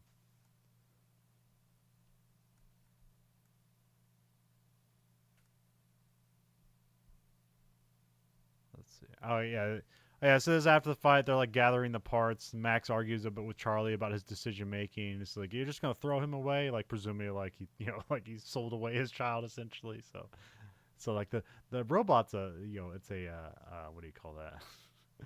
Where directly is an analog to to Charlie or to Yeah, Max. like So, a symbol of his childhood. yeah. Going to abandon him too. Yeah. Get your head's attached, son.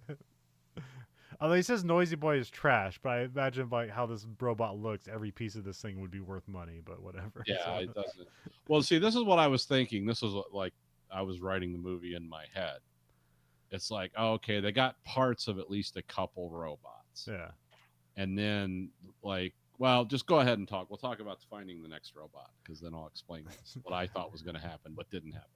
So yeah, they have well I guess they still have pieces of Ambush, and now they have pieces of Noisy Boy, but he needs another boxer because he just has to go all in. So they break into a junkyard. They're just although it makes it sound like he's just looking for parts to put Noisy Boy back together.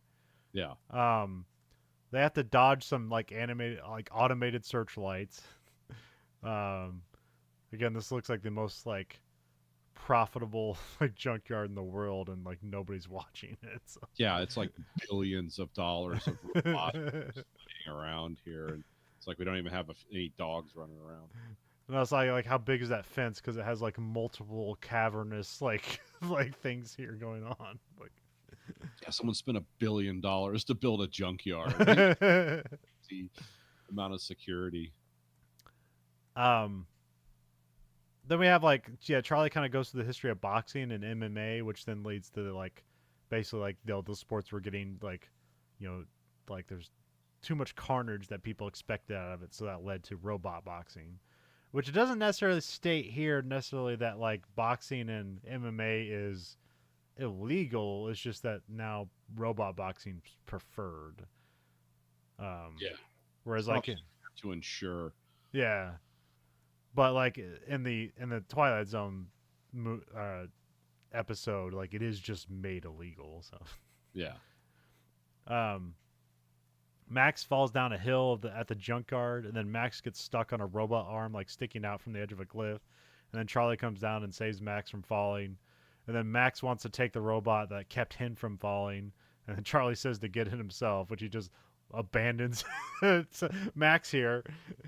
And as Max does have a plan, he says, yeah, I'll get the come along and we'll pull him up. And then we just cut to morning.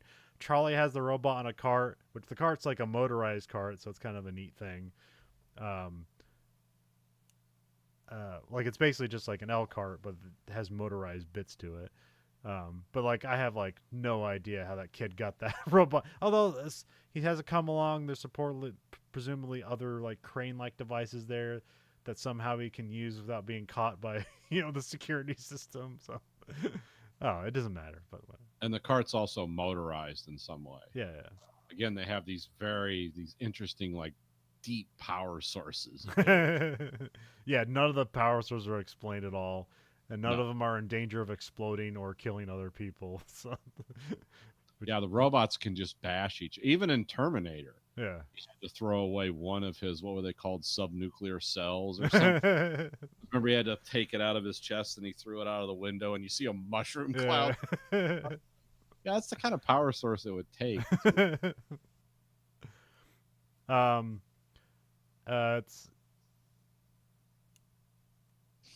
So yeah, it brings the robot back to Charlie, and then he like starts punching Charlie for not helping him at all. Charlie brings the all the robots back to Bailey, She's pissed at him and sees no like future with robot boxing for him. It's like, yeah, you should try something else. Although there's never a mention of like what else he should do. But that's them trying to pigeonhole him too. Is like, well, all he knows is boxing, so this is just what he has to do because it's all he knows. So Yeah. he was a It, boxer. So dog new yeah, tricks. yeah. Well, he's a boxer, so a lifetime of boxing will that'll put you at a disadvantage mentally. So,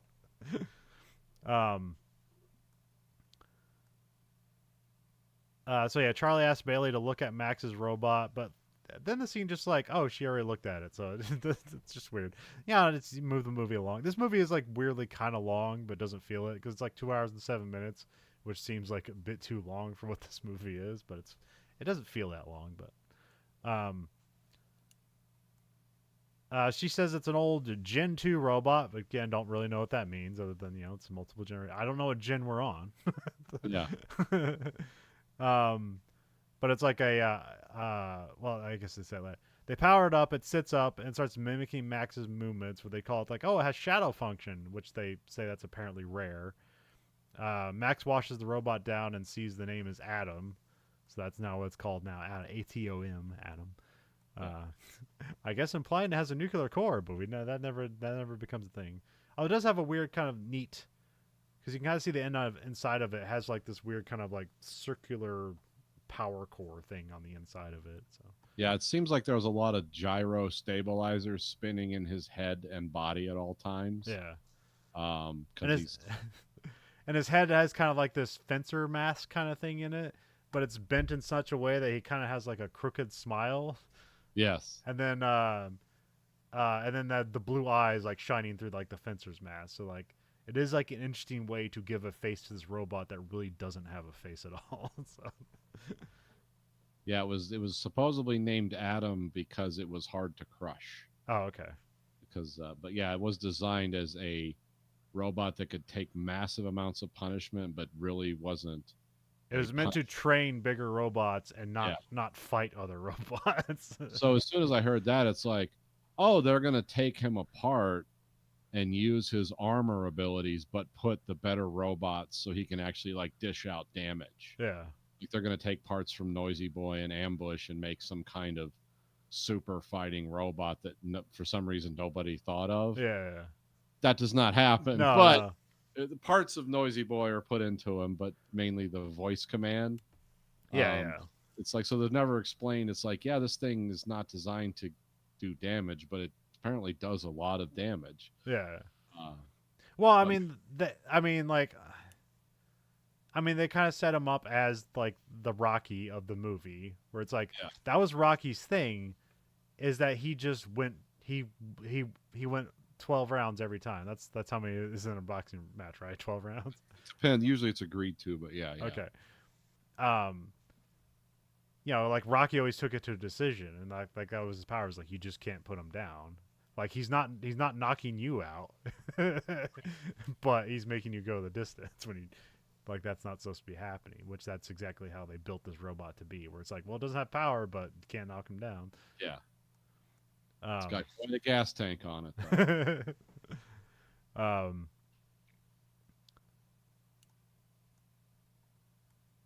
So yeah, they talk about being a sparring robot where it's meant to take damage, not dish it out, and it's meant to train other robots. Which I'm not sure what the shadow function is. Is like, was that supposed to be used against the robots to train the other robots, where if it has to like fight its own thing? I don't know. It ends up being a cool thing later on, where basically you have the Hugh Jackman character who was a boxer, basically take control of the boxer by shadow boxing. So that's just a neat thing you set up in the movie. So Yeah. um, And because shadow boxing as a concept is fighting alone, yeah, it's interesting. And in the way it happens here, it's like, no, you're fighting through a surrogate, yeah. but it's mimicking your moves, but you're still actually you're fighting alone. Like you're not taking any damage. You're dishing it out. And then that's kind of gives some track back to the original television episode where it's like it's a way for the human to be in the ring without being in the ring. So Yeah. um Max wants a fight for the robot, so they have to do it like I think they talk about like the jungle, I think, or something. Max powers the robot at night and then like takes it for a run, which is kind of a fun little bit because like it's just following behind him, mirroring him, and then like as it like barely edges like these two like dumpsters, they just go flying off just as it touches it. It's like, oh yeah, this thing's crazy. And then we have like the weird 700 pounds according to its stats. Oh, okay. So And then we have a weird scene where like Max makes the robot pick himself up, and then there's like some suggestion of sentience here. Yeah. Because like, shh, I won't tell anybody your secret. But then that's not really a thing. But that is a like a repeated thing later on in the movie, which makes it even more curious. Is like I don't really know what that means. Well, and how it's used later on is like, hey, I'm a father. And it's like I won't tell anybody. That'll be that'll be our little secret, and it's just a kind of a funny thing, I guess. So. Yeah. I don't know. Is there anything special you picked up out of the scene? Was that what you're supposed to like? Well, this is like that magical realism. Yeah. Where it's like you mean so much to me, I'm going to imply something that's maybe not there. Yeah. Because essentially you're just a microwave that runs around.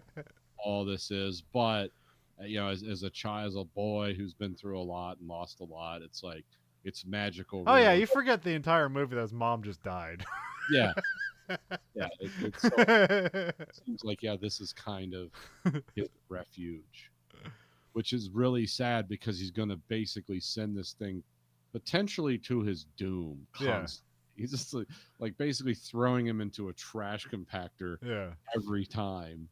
Well, yeah, it's like he's basically he likes this robot has to fight, but he's also like treating it like he's the supportive father to this robot fighter that he wishes Charlie would be to him. So, which is an interesting thing. So, which is how we have to look at this children's movie to make it more interesting. So. I mean, it's there. It's not there. So, you know. Yeah. Oh, yeah. I mean, parents have to watch this movie as well. So, Bailey hangs out with Max, and they're talking about Charlie as a fighter, like fighting a top contender, and how he took him like the 12 rounds, but then like with like a minute left in the last round, he just got his ass knocked out twice, and then like it was like a TKO or no, the second knockout he's down for a count. And I think she says like, yeah, he's like knockouts all the way around. He like his career was like I think he was 29 and 24. He either knocked the guy out or he got knocked out. Like that's how his career went. So, which that's a lot to be knocked out. I don't know. It's like the guy in Signs. It was like his brother, younger brother, who was the home run hitter. Yeah. It's like, he'd knock it out of the park or he'd strike out. Nothing in between. Yeah. That's why he never made it to the pros, because he just struck out too much. Yeah. Becomes a thing in the movie. It's like, you can't strike out now. Swing away. He knows how to swing a baseball bat. So, yeah. Max and Charlie take Adam out to a fight. They walk up to a stadium. We see a video of the robot Zeus like killing robots and being undefeated, which again, this is where it makes it seem like there's no rules to this, because this is like the professional boxing league, and he's just like crushing its head together and stuff like that. But the press swarms Zeus and its operators. What's the Taco Machino? What's this guy's name? Let me look it up. Hold on, I'm deep into my notes. Tak Mashido. Tak Mashido, okay. So he's like this, this big designer. He's designed other like championship robots. But he's like Zeus is built to be autonomous, so he's not really controlled. He's supposed to like basically have like a series of logic to go through the fight with, which that's apparently like different, or I don't know. Again, there's no like AI in this universe. There's just like machine learning, I guess, or whatever. Yeah, it's a large language model for fighting. Yeah.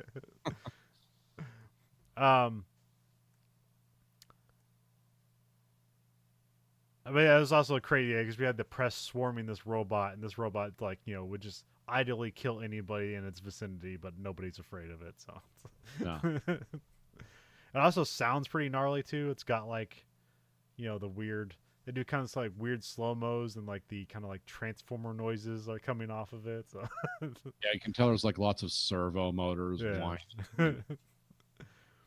But it does look shiny and new and like dangerous. So, um, uh, Charlie tries to get some money from Finn, but Finn says like, "Hey man, I like you, but you're a bad bet," which I guess like extra hurts Charlie's. But yeah, they just come here for a fight. I forget why, because they don't actually. I mean, Adam doesn't do a fight here. They come by here for some reason, or just Max just want to see Zeus. Is that why they're here? I can't remember. I think that was it. Yeah. Okay. Yeah, because Charlie picks up Max, who's excited about a Zeus match, because like you see like this half bodied robot boxer still trying to like punch things, and he's like comes out after that, and then like Charlie's kind of bored. Um, but Charlie says he gets Adam a fight at the zoo, which is supposed to be some like lowly like bush league fighting league thing or something like that. So they go to the zoo, which I was Old Belle Isle Zoo in Detroit. The okay, They okay, have one now. This one was they moved it to a okay. different. This is where they have the Formula One race too. Oh, IndyCar race. Yeah, or IndyCar. Yeah, Yeah, they used to. Now it's downtown. I think they're going back to Belle Isle. yeah, they The are. drivers don't like the downtown race. No, Although the downtown race is really exciting because it creates a lot of crashes. So, and also well, they don't fill the potholes in the road because it's Michigan. yeah. Make it. Well, they have the interesting. What's really interesting about the Detroit race is they have a split pit wall. So you're like you're either on the left or the right, and like the people on the left have a clear advantage. But it creates like an interesting dynamic. But yeah, there's always it's yeah, because it's one race this year that Alex Palou hasn't won. Well, actually, he hasn't won 2 races, but he actually ended up crashing out of this race. So it's like, oh boy, the championship's back in, baby. So, yeah, like Alex Palou had he won he won 4 out of the 5 first yeah 4 out of 5 first races this season, and the other one he didn't win. He came in second, and he's never won an oval before, and he wins the fucking Indy 500. So Nice. at this point, it's like, oh fuck it, let's just have him like just completely defeat the field. Like, why not? So because that's been the problem is like IndyCar's like really competitive, and Alex Palou is just like destroying everybody so much that's like it's not as fun as before. But because usually like there's always like statistically a chance at the end of the year that like 8 different people can win the championship. But like he's won it like the past 3 years, so it's been kind of like, oh well. And I don't know what it. Well, I think really the series has come to him because he's like basically the best at road courses and he's really good at street courses. And the way things are going right now, like upkeeping like a bespoke road course for racing like is really hard to do. It's expensive and it's hard to get people out there, and it's just like it's like it's just kind of like it's just you're just like losing yourself trying to like make that work. So what makes money is building races in city centers, street courses. So like, this isn't a permanent track, but we'll build it in the city. People can just like come to the track. You make a bunch of money. You got a bunch of advertising. Like nobody has to like worry about parking and anything like that. You can just go see the race. And so most new races now are like street courses. And so now that like the series has lost a lot of like their ovals they used to go to. And so because of that, it's like the sport has come to Alex Palou because those are his like that's what he excels at is road and street courses. Okay.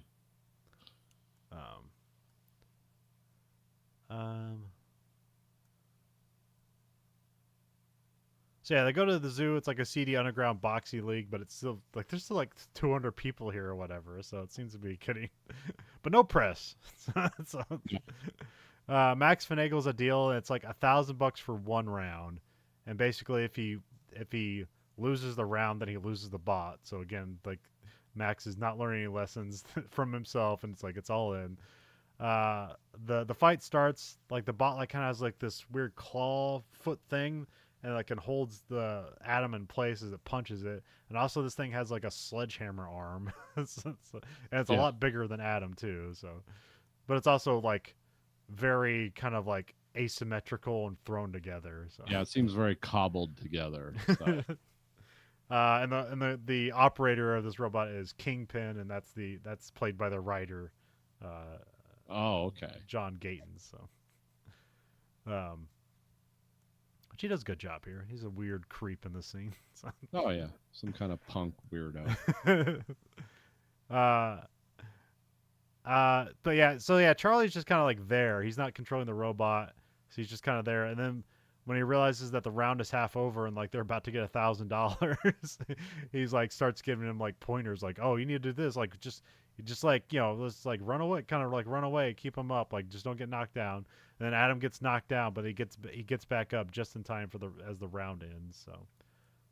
So yeah, the robot boxing does have the same rules as regular boxing, except it's also seems to be a large part of the sport that the other robot gets completely destroyed at the end of it, so not just knocked down.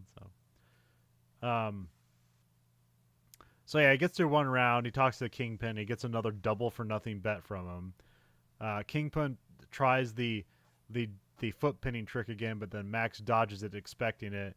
And then he just kind of does this weird double jumping uppercut thing, which he practiced before this. Uh, I mean, he just like knocks the bot out. So, so they win the match and they get $2,000, I guess, I presume. So, as like Mac's really excited about this. Also, we have like Charlie kind of like coming in and being like the trainer.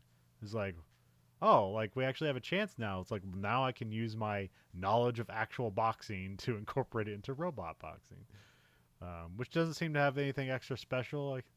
Like there doesn't seem any like necessarily difference between robot boxing and real boxing in this world. So No. other than just the weird dynamics of how they're designed, like especially like that one robot later on, we see Twin Cities where it has like two heads, and it's like why?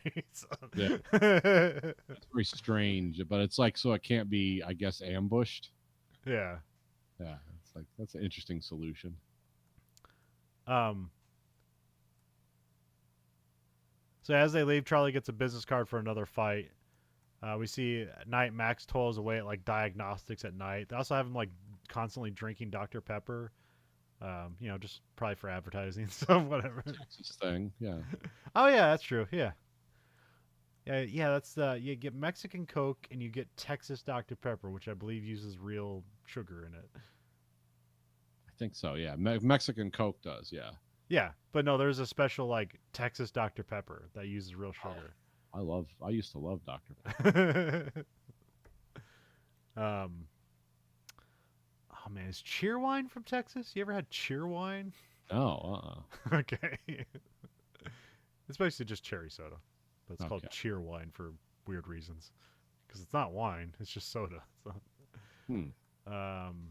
what was the other weird one? It's like a regional soda. Oh, it's like a tropical thing. Oh, well, I can't remember. Max wants Charlie to train the robot. Oh wait, no.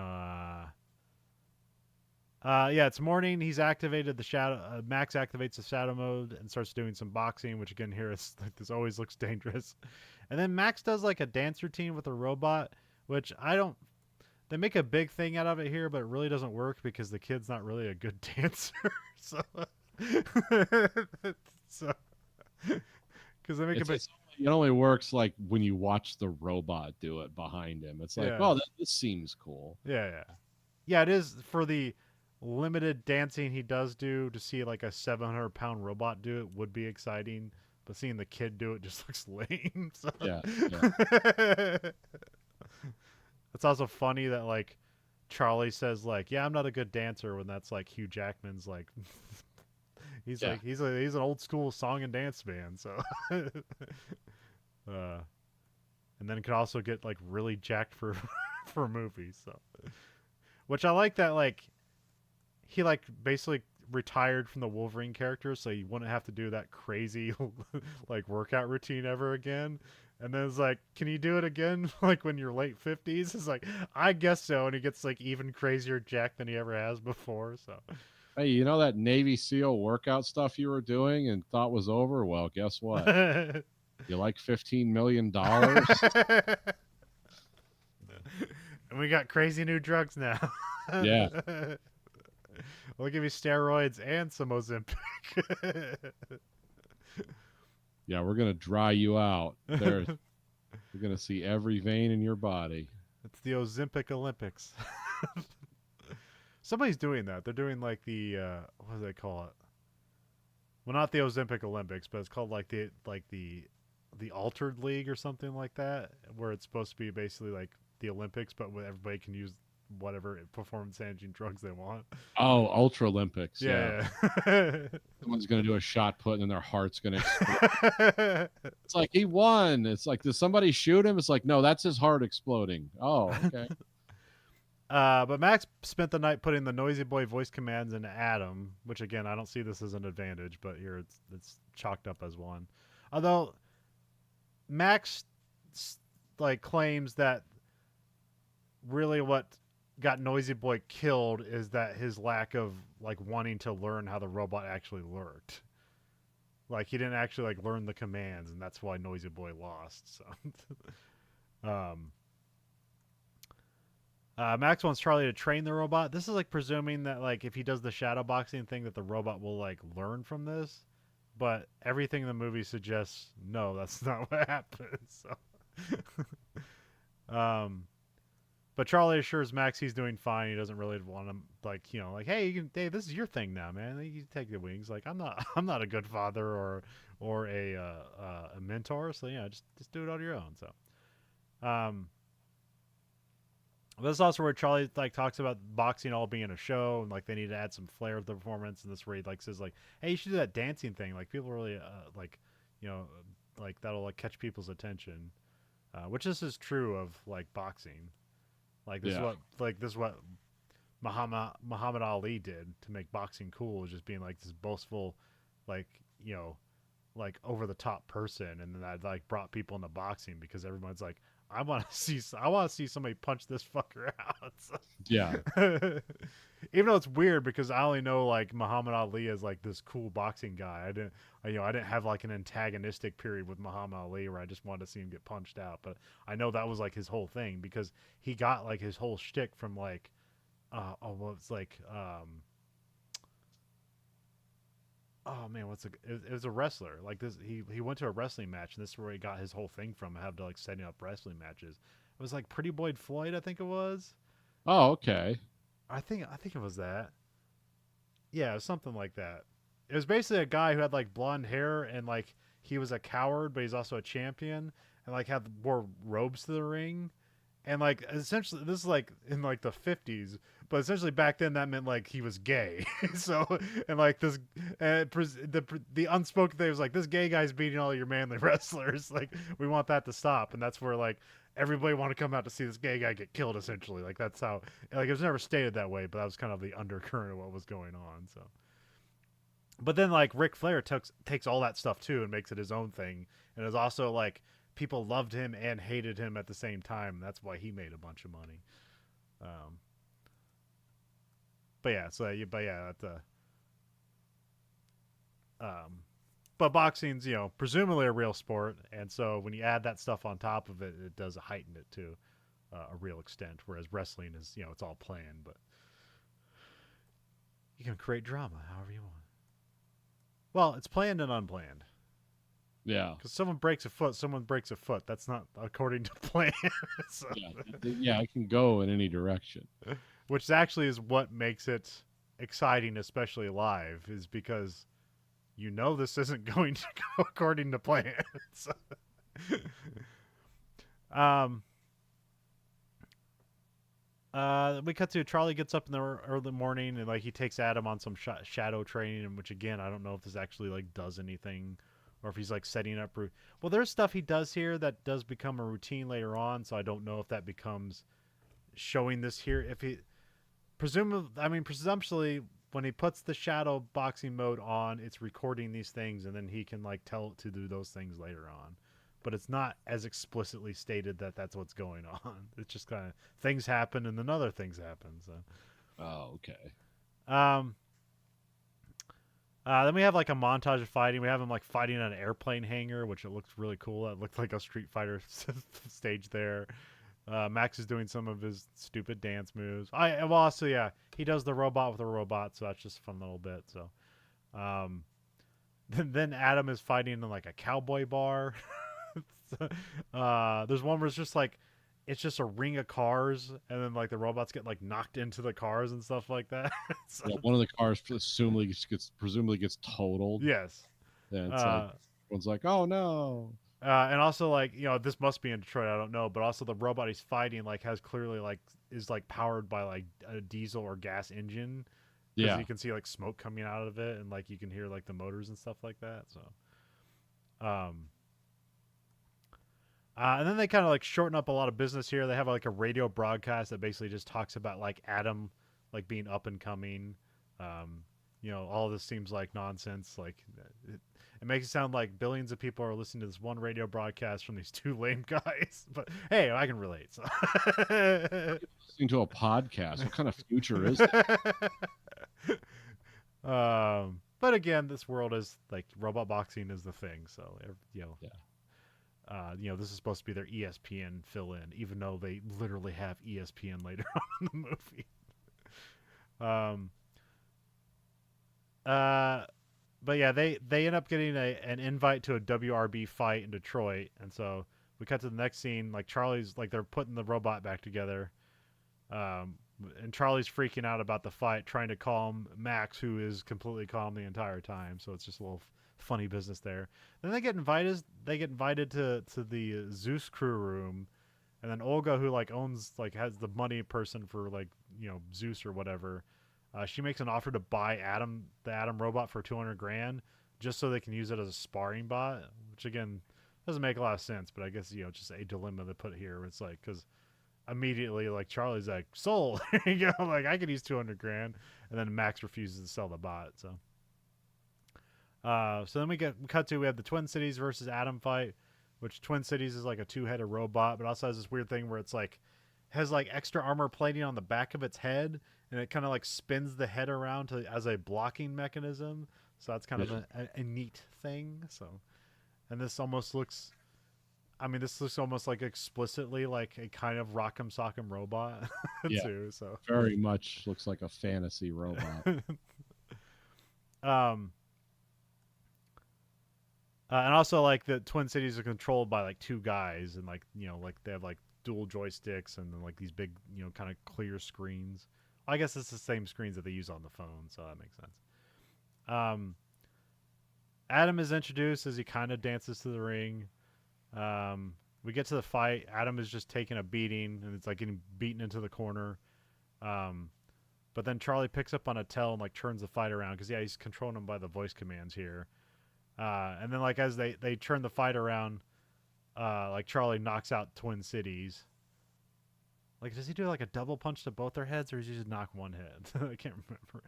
He does an uppercut, but yeah, he does that double uppercut. Okay. But yeah, he's able to like he picks up on a shoulder tell, and he's basically able to like weave through the shoulder punch, get behind it, and punch it in its head where it's because it's like, well, no, I'm not. Yeah, no, because like when it's fighting up front, like it turns its head to block at that point, but then as he does the shoulder dodge, he's able to punch it right in the face, which I don't know what. Yeah, it's just an analog, understands, but like, I don't really know what a face means to a robot. So it's like, why is that? Did you put all the logistic functionality in the face, and if that gets beaten, the robot no longer works? Like, it shouldn't really matter. So, sometimes with robot stuff, you can say like, oh, we put the ocular sensors on the head, so it makes sense. Like, if it loses its head, like it's it's out of the fight. But here it's like the guys controlling the robots are sitting outside the ring, and like there's no sensors it needs. Like they can see the robot. So. Yeah. But it's fine. It's a boxing match. It's a robot boxing match. I hit it in the head. The head popped up. It's a Rock'em Sock'em robot. So, did you ever play much Rock'em Sock'em robots?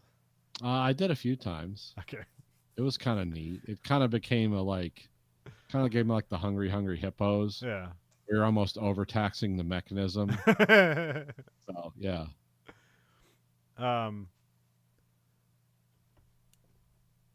So yeah, they knock out Twin Cities.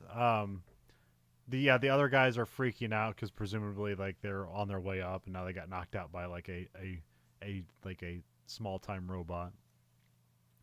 Max grabs the mic and he wins the crowd over, and then he like And then like while he's doing that, he basically like asks for a shot at Zeus. So they're making their play for the big time because like they're not going through the The presumably brackets. yeah, yeah, they're just going right, which that happens in real boxing anyways.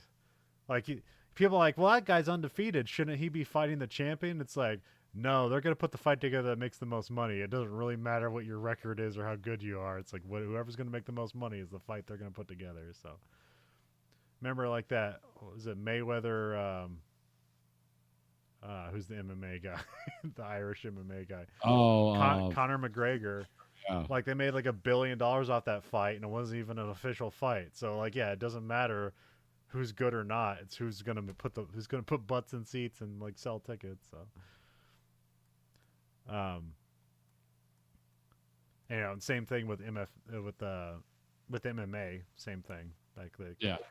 like they don't put together fights based on brackets. They put them based on like who's gonna draw the most eyes. Asses and seats. Well, you can even see it like was one of the Paul brothers. Like they got that Mike Tyson fight. Jake Paul, one of them. Yeah, Jake Paul fought Mike Tyson, and like everybody saw that fight. It was a garbage fight, and everybody made money, and everybody was disappointed, and they're gonna do it again. So, When Mike Tyson was wearing the assless leather chaps, yeah, the other guy, it's like, okay, they're just messing with us. It was funny, yeah. but it's weird. Well, that's just the weird thing now. Like it's like attention is like the modern day commodity. Yes. Where it's like you don't like if you have the attention, everything else will come your way. Like you don't you don't need money, you just need attention because then the money will come if you have the attention. Like good attention, bad attention, it does not matter. It's like it's a really bad example for the rest of society. So, but whatever. Yeah, the focus is not quality; it's eyes on. Yeah. It's like, okay.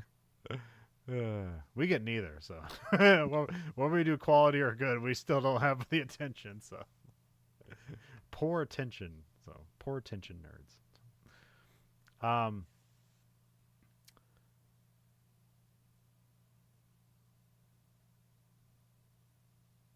So yeah, they call out Zeus, but the rest of them, they get paid out for the fight, and then they celebrate. I think they have a montage where like, or maybe this isn't the previous montage, but like essentially, Charlie starts paying his debts back. So Yeah. we see Bailey get her money back. He says, "Here you go with interest on it." But then after this fight, Ricky shows up after the fight to attack Charlie because he does say if he doesn't pay him back, he'll beat him with an inch of his life. So he's here to make good on that. Which presumably he traveled from Texas to Detroit to knock him out. So Yeah. Charlie says he has the money, and then he starts just attacking the guys, and they run away, but they end up in a fight anyways. And then Charlie loses the numbers game and gets beat up, and then gets like the rib kick on the ground, which that always looks like, well, that would have to suck. It's you gotta go to the hospital after that one. Yeah, here actually I thought his son would sneak away Yeah. and get the control panel for the robot and just kill those three guys. Yeah. And it's like, it's our secret. But obviously that wasn't going to happen. But it would have been a weird, like, oh, okay. But the kid does kind of get like tackled or knocked around a bit. So I have this being the end of Act 2 because it's like, well, presumably they stole the money from them too, right? Yes. I can't remember if they got it or not, but okay. So yeah, I think he did, like, because he said steal all their money because he gave his son had money too. So they're going to steal money from a kid. So we got Act 3. Charlie takes Max to Aunt Deborah because like after getting beat up, like, Max not so much, but a little bit. He's like, yeah, I'm dangerous to be around. So like you better be with like where you're not going to get beat up by money hustlers. So, Max begs to stay with Charlie.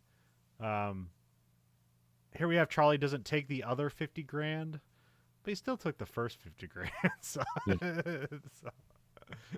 but I guess he can't get that money back. But yeah, he can't get the money back because he doesn't have any money right now. Max gives everyone the silent treatment, but then he does say like, we do have some good lines where Charlie says like, "You deserve better than me," and then Max says like, "I want you to fight for me," which is like would be a good line, but isn't really like deserved in this situation. Because their entire relationship has happened before our eyes, and so it's like not a great one. But again, they can be friends, but they're not going to be father and son. So, and it doesn't seem like it was his wish all this time to have like Charlie like be his father. It's just something. Um, Cut to morning. Charlie has like a happy moment with Bailey because he like drives all night and then like he like spoons her in bed. So that's like the extent of the relationship. But like she has a smile on her face, and so they kind of have a bit of happiness. We cut back to Charlie shows up to get Max at Aunt Deborah's. Charlie apologizes. They have a fun little moment here where they talk about all the crazy things they did that were dangerous, and they probably shouldn't have done that. Mostly about him sleeping in like some weird compartment of the truck or something like that. Like lucky the exhaust fumes didn't. But he tells Max that they got the Zeus fight. Then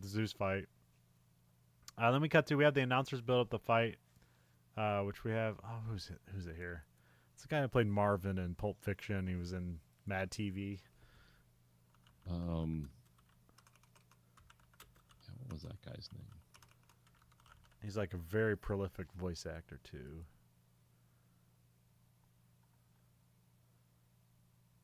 No, where is it? Phil Lamar. Oh, okay. Phil Lamar is one of these ESPN announcers here, which they just kind of like just move the plot along.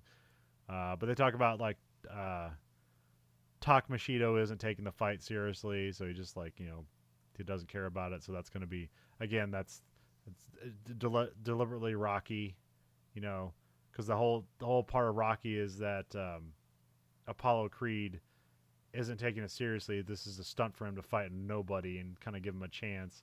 And then when he sees that like Rocky has trained his ass off to fight Apollo Creed and it turns into a real fight, he's like, oh, I got to take him seriously now. It's like, I probably should have been training better. But even a half-trained Apollo Creed is still better than Rocky. So,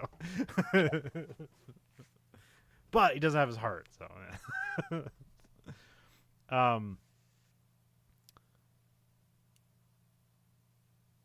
Finn shows up to take bets outside the world, the WRB fight. Ricky shows up to take a bet for $100,000 that Adam doesn't make it out of past the first round. And also there's like some vaguely racist things here where he calls him, what does he call him, homeboy or something like that. Mm-hmm. And a very like which a white guy in a cowboy hat cannot do. Now, or an alternate America in Detroit. Yeah. Good idea. But it's a good it sets up a payoff later on, so it's like Zeus gets a big ring entrance with like pyrotechnics, and then it just jumps into the ring, which is like that's impressive. So the round starts and Adam gets knocked down with the first punch. So it's like, well, this is good. Like it's, like teeth shattering knockdown. Yeah. Adam gets up and gets knocked down again, but keeps getting back up. Then Adam gets an uppercut in and charges after Zeus and gets some punches in. And then Zeus like fights back, and then Adam gets saved by the bell and survives a round.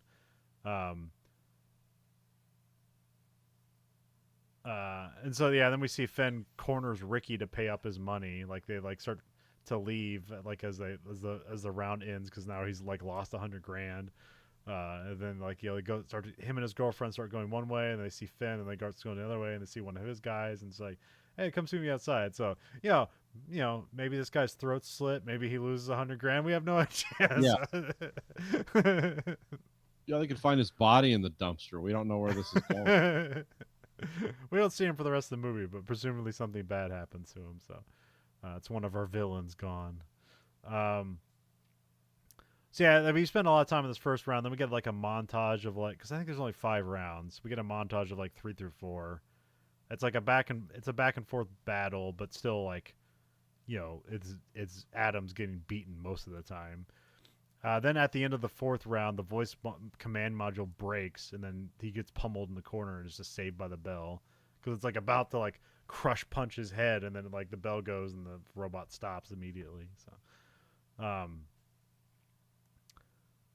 So Max puts Adam in shadow mode, and so now it has to like shadow Charlie. So basically, for this last round, Charlie is going to be fighting like with the robot surrogate. So it is a good little thing here. So it's a way for Charlie to get back in the ring, but also it doesn't make a whole lot of sense that it's like, wouldn't everybody do this? Doesn't seem like this is the most like efficient way to do this whole thing, but Yeah. rather than voice commands or dual joysticks or two guys controlling one robot, this seems like the most efficient way to do this. And why is the shadow command like a rare thing? But whatever, it's a cool little thing here. So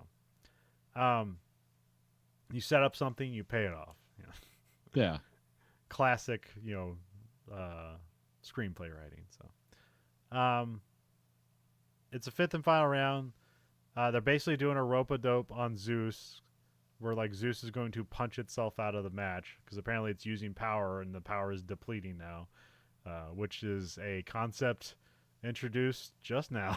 Yeah. I heard about power management this fight. It's like, oh, we've got to worry about power management. It's like a question we've had the whole movie. It's like, what is these things? But this is basically analogous to the rope-a-dope, which is to just let your opponent punch themselves out of the match, and then you just hit them with a bunch of punches at the end, and you win. That's right? I had a conversation about the rope-a-dope like a few movies ago about like the people get wrong what that means. Oh wait, no, they're using it in Broken Arrow. Yeah, I think they used it wrong in Broken Arrow, but I don't know. I'll have to go back. Not to go back and watch more. He pointed that out. Like I remember, it's basically like you take, you got your guard up, you take, you go into the corner, and you just block the guy the whole time. Yeah. And you're gonna just gas him because he's just throwing punches constantly, and you're not really taking you're not taking head or body shots. Yeah. And so it just exhausts your opponent. Yeah. But yeah, again, I don't know if that's like, if just Muhammad Ali made that famous, or if that was like, you don't do that because it never works, but this is like the one moment it did. So. Well, it depends on how many body and forearm blows you can take from a professional boxer. Most human beings is one before they just hit the ground, and they're like, get away. So, yeah. Well, I mean, like Floyd Mayweather, like he wasn't like a knockdown artist or anything like that. Like his whole thing was that it was defense. That's why he like avoided shots. He got his shots in, and then he just won by decision. Like that's like, and he's one of the greatest boxers of all time. So,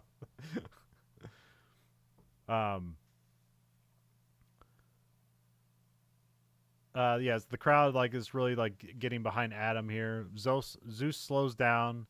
Adam goes on the offense, which they like. There's a whole thing here where like everybody who like knows boxing is like, just hold on, just hold on, just hold on, and then now, they're waiting for some kind of sign of fatigue or a moment that was not clear to anybody. But again, that's where this like the dream the magical thinking of this movie comes in. Yeah. It's like the perfect moment is now. Why? No, it's the perfect moment. Don't ask too many questions. It's destiny. It's fighting robots. These man built this robot so God could give us the opportunity to possibly win a boxing match. Yeah. Talk Machino gets mad and Manly takes over the bot. We get a bunch of slow-mo crying as like Adam beats up Zeus. Like Max is crying. Bailey is crying. It's like, hey, we're gonna do it. Like hope lives on. So, again, like you said, like this doesn't necessarily look like a bad, hopeless society. So I don't necessarily know what all the emotion here is about. So yeah, but it is. But that's the fun thing about sports is like every once in a while there are underdog stories, and that's true to sports, and that's why they work as movies because it's believable that anything can happen in sports. So. Yeah. Oh, yeah. I mean, most of the time it doesn't. Most of the time the biggest, strongest people win.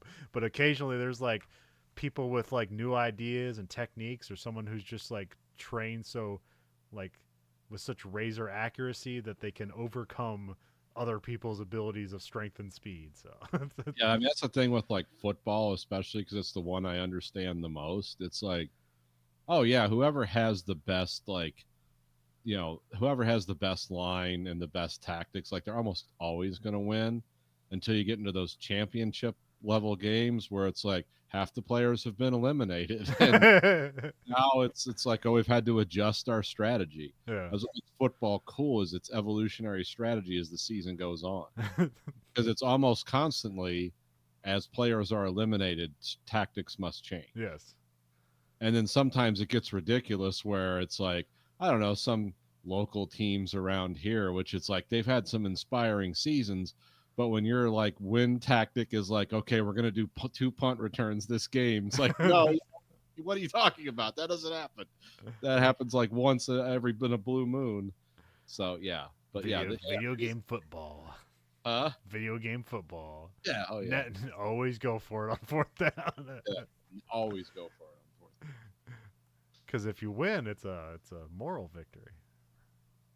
Or no, it's defeats their what do you call it?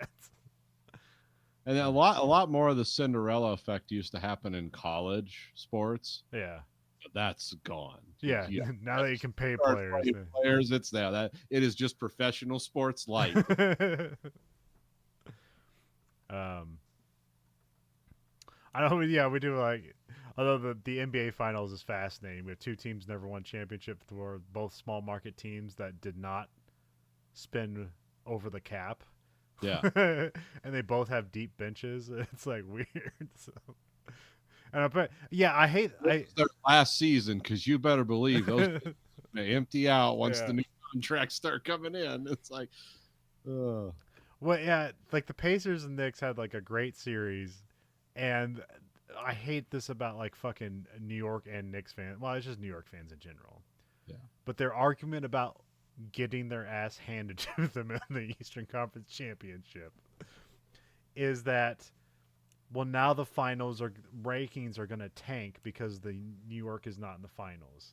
And that is such a fucking shitty thing to like, we better win or nobody's going to watch it. It's like, fuck you.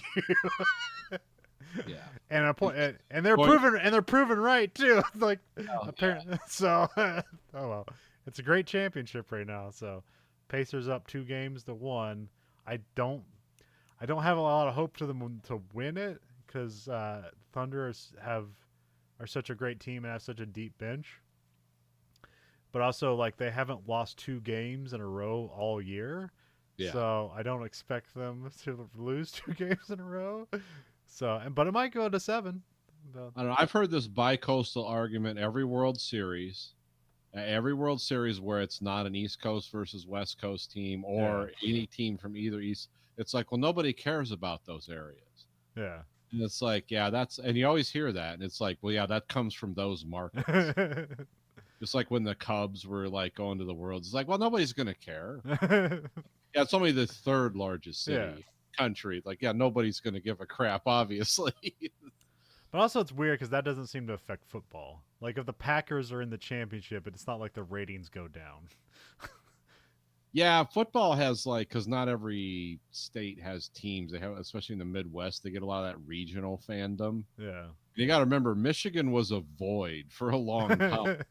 Yeah, they had a football team, but everyone is either a Dallas Cowboys fan or a Packers fan because everyone's following the Lions. Because now everyone's like, oh, well, this might be interesting.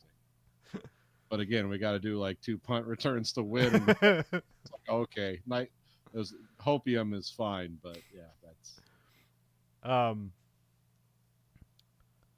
Adam knocks down Zeus, but then Zeus gets back up. The bell rings, and so we have to go to the fight. Will go to the judge's decision. Talk Machino freaks out and breaks a screen, I do like that. He just throws the control through the screen and it shatters. That looks good. That's a good shattering screen. Well, this guy had been like a Vulcan the whole movie. Yes. And now he's like losing his mind. Zeus wins the fight in decision to the boos of the crowd. And then basically like Max accepts like the People's Champ title. And then basically like like they celebrate like they won, and like and then Max starts calling Charlie dad, which is not earned, but like you understand the moment. So Moral victory has been won. yeah, Sides. which like as I never watched Rocky and I didn't realize how it ended because like how everybody talks about Rocky's the underdog. Like I always assumed without ever watching Rocky that he won that boxing match because No, how no, he lost the boxing match, but he like basically won the people's heart. So it's like he did win in some way. So that's why you think Rocky won that that match. yeah, it was a moral victory, almost identical to this. Yes. Because nobody took him seriously. They didn't know. It's like, oh no, he's the human punching bag. He's gonna stay up. um, but yeah, they all stand in the ring and they celebrate like they won, and then credits, and that is Yeah. real steel. Yeah, they do also like before this match starts, they do call it Real Steel, which is the name of the movie, but I really don't know what that means in context. Is this like a pay-per-view and they call it Real Steel because it is called the WRB, so I really don't know what the Real Steel means in any context here. So Yeah, I kind of thought it was the real steel, like to say that we're like it's like WRB, real steel. Like we're not okay, those like poser leagues or right, something. okay, right. But it's not clear that it seems like there was WRB and then there was Junkyard Dog stuff. And that Yeah. was like, there was no like, like Japanese only league or something. Or Brazilian only leagues, or even though all that stuff's mentioned, but it's never articulated. The world building here is very what I call odd and innocent. Yes. It's like because you think it's like we can make robots that people can control and they can move and operate in the real world. Immediately, I'm like robot armies, or just make poor people poorer, take all their jobs away. Yeah. No more construction workers. It's robot armies. Yeah, you don't see robots putting the robots together. It's always people putting the robots Yeah. together, which This will is- never happen. Yeah, this is a worker's paradise. Because the man builds the robot doesn't build the robot. Yeah. Or maybe that's their version of, hey, we got to keep a lid on this, Yeah. like just like Asimov with his the three laws of robotics. Like Yeah. smart people that are visionary always assume that'll be a fail-safe society, and then you elect Donald Trump twice. It's like, no, it's a free-for-all. So yeah, that was Real Steel. Like I believe it's a movie that you watch the trailer, it does not leave you with like this doesn't look like it's going to be good. And again, it's not necessarily like it's a good movie, but it does punch above its weight. So Yeah, the buzz around it is correct this time. Sometimes I hear buzz around movies and I'm like, oh, you people are full of crap. You don't understand. It's like, no, the buzz around this was like, it's always like better than you think. No expectations. I was surprised. Okay. Like, yeah, it was better than I thought. Okay. Because I thought it was Rock'em Sock'em Robots, the movie, and Hugh Jackman like wanted to buy another place in Manhattan for his family to live. That was the like, wow, this is why this happened. And then you looked into who wrote it, who directed it, what it was based on. And then you look up how much money it made, and it's like, this is all surprising to me. And you're like, yeah, this wasn't bad. I had a 12-year-old son, and it's like, let's go to the movies. Yeah.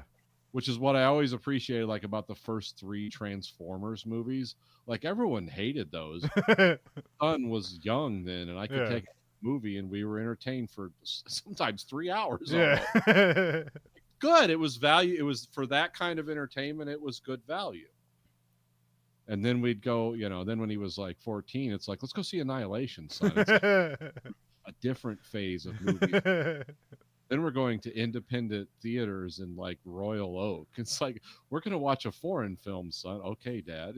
So, We gotta go see this Czechoslovakian World War II documentary. Yes.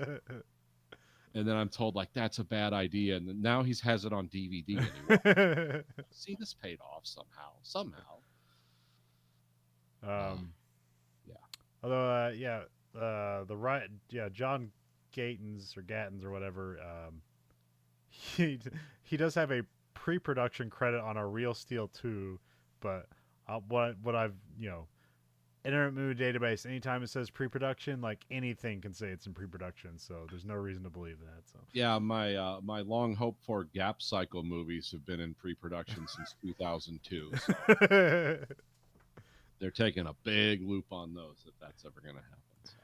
somebody wrote down the title "Real Steel 2." Technically, it's in pre-production. So.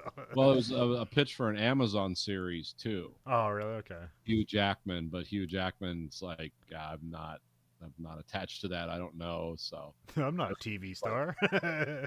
it's a series out of, well, or it could be one of those weird Amazon, like, we're going to make 8 episodes. Like, what's the unit cost? It's $1 billion. Yeah. It's like, how are you going to make that money back? Like, what is money? It's like, okay. Oh, right. There is. I've been Affleck explained all right, and maybe all the how the machinations of how it works, or the calculus to it works. But like, he explained how, like, when a movie studio makes a movie, like it's not banking on that movie to save itself. Like this, not every movie needs to make money. The money is in owning the rights and having a vault of movies that you then can leverage to sell TV rights, to sell merchandising, to make sequels. Yeah. It's like just having the rights to something will eventually get you all the money you want. So. Yeah, that business has changed a lot. And you can tell because like when I found out like Warner Brothers almost let the rights to Blade Runner expire, it's like, what the hell? But it's like, that was an earlier era. Yeah. It's like they didn't care after it was made and ran through the theaters. It's like, maybe we'll rent it on VHS, but we're not going to pay to maintain all this stuff. And it's like, oh, now you wouldn't even think of that. It's like, this could be off 100 years from now. But yeah, but even that Ben Affleck, the model he's talking about is weirder now, because you used to have like a DVD market. Now what is it? Now it's like a streaming market, and like who knows how all that crap works. So nobody does, and nobody's talking. There's like 80 streaming services. They all like, oh, this is pretty good. It costs $8 a month. That's worth it. And then all of a sudden it's $25 a month, and they no longer have, and like. All they have is their exclusives and nothing else. It's like, how do I have 9 streaming services and every movie I want to watch is not on any of them? So. I'm starting to apply the language that I learned during the 2008 economic crisis of tranches of good and bad are blended together, and then just what they called naked short selling. Yeah. It's like, oh, I'm going to do put options on a stock. I'm going to short it. Yeah. And it's like, do you actually own the stock? No, but I made a bet with you that it would go down by this much, so you have to pay me back. That's called naked short selling. You don't actually own the stock. It's basically you made a bet with another guy. Yeah. It's what they call like the casino economy. And it's like, I'm starting to think like this is applying to entertainment now. Yeah. It's like, I'm going to make a bet that we're going to make money on streaming this. It's like, do you own the series or the rights? No. Who does? Most guys do. But I made a bet we're going to make money, so you have to pay me. It's like, but no money really exchanged hands in this. That doesn't matter. I made a bet. Yeah. All of a sudden, the government has to come bail them out. Nobody knows why. Well, I mean, yeah, it seems like they're building all these streaming services to sell them to other streaming services. Yeah. Because that's what reason like Zaslav and the geniuses there, they've split up like TNT and HBO and all that stuff. Because I don't know the nuts and bolts of it, but I presume they bought all this stuff together to try to sell it to somebody, and everybody looked at it, it's like, well, half of this, 2/3 of this is losing money. Why do we want the other third? Yeah. And so they split it up into 3. It's like, let's sell that third one. Well, again, that's why I say I think there's poison tranches in the well. Yeah, it's like, everyone loves HBO original content, because that's usually high quality, good stuff. It's like, what if we threw some weird home and garden television show nobody watches, or even, it's like, these 2 women are going to single-handedly save Chicago, and you watch these shows and it's like, I hate everyone on this show. For some reason it costs $10 million a year to make these, and it's like, well, we're going to sprinkle that in with like True Detective or something. You have to buy them both, and it's like, one of them's a poison pill. But I think the real arc on this, the final form of this, is you watching TV on your computer with commercials in it, yeah, which is essentially television. yes, It will loop around to yeah, become television again. yeah. I mean, that's all this disruption stuff is doing. It's like Uber made sense at first. It's like, oh, you're saving all this money. Like anybody can get a taxi cab, but like it works. And then like it costs less than a taxi cab. And then all of a sudden, now it costs more than a taxi cab as they eliminate the taxi cab businesses. Yeah. um, Yeah, what's our bottom market here? It's like unlimited, whatever you yeah. want it to be now, because you control the market. Because Um, there's no such thing as antitrust in America anymore. It yeah. doesn't exist. Or even like the like food delivery services, which I love because I just don't want to go anywhere. Yeah, So, no, you get it. and then you get into the habit of doing it, and then all of a sudden, like, oh, this like indulgent meal I used to buy and get delivered to my door is like $20. Now it's $45, and I'm still buying it. It's like I should probably stop, but they got me. So, Well, what I've discovered I like to do instead of that, because I didn't do that, and actually the cost of that, people doing that almost led to a brawl in my house. Don't ever fucking do that again. It became I like to grill and glare at my neighbors. Home, I do have to go outside, but I can give people weird looks. Why? So I get the benefit of that too. um, but yeah, also this movie just has like a very weird history of like, hey, this is based on a Twilight Zone episode. Yeah. A kind of dour like episode that doesn't really feel any joy whatsoever. And it's about It's not even a standout episode. It's not Yeah. like Terror at 20,000 feet where William Shatner's like, there's demons on the way. Yeah. And then here's like kind of like an upbeat robot boxing movie. So Yeah. It's a father and son story about the world's worst dad, the world's coolest dad. Grew the as world's worst dad becomes the world's most okay uncle. yeah. Not because he grew as a person, but because he's good at boxing. Yeah.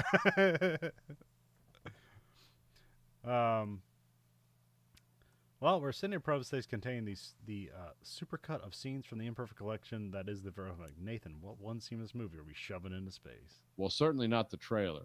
It looked like it's a movie for idiots. I would have to say probably the montage where his son and then later him is training in the shadow boxing mode, Yeah.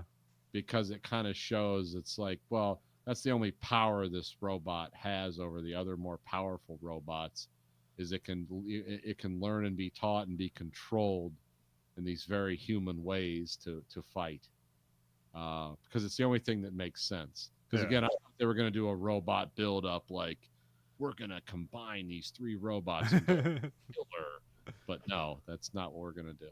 No, because it's an underdog story, so having it being like an ultimate robot wouldn't have made sense for it. So Yeah, um, but see, I'm too. but it could have had a secret weapon. But here, the secret weapon is they can take a punch. So Yeah. But see, I'm too grounded in like the real. It's like, well, the only way this would really happen is if they combined this in such a way with other robots that it could defeat kind of the static thinking of the mainstream commercial robot builders, where that's all built by committee. These are just like three people. Yeah. Who think outside the box, which is how technical innovation supposedly happened in the 70s and 80s. I don't know. Or give him a rocket punch, and like he just he just guards the whole time. He just needs that one punch, and he'll win. So. Yeah, he has an arm that has like a reciprocating weight inside it, where it will punch. I didn't like Pacific Rim have stuff like that, like the rocket punch. Yeah. But they were doing it at like, what if a robot was as big as a skyscraper? How would you give it a turbo punch? Well, it's a rocket. It's a 5 booster naturally.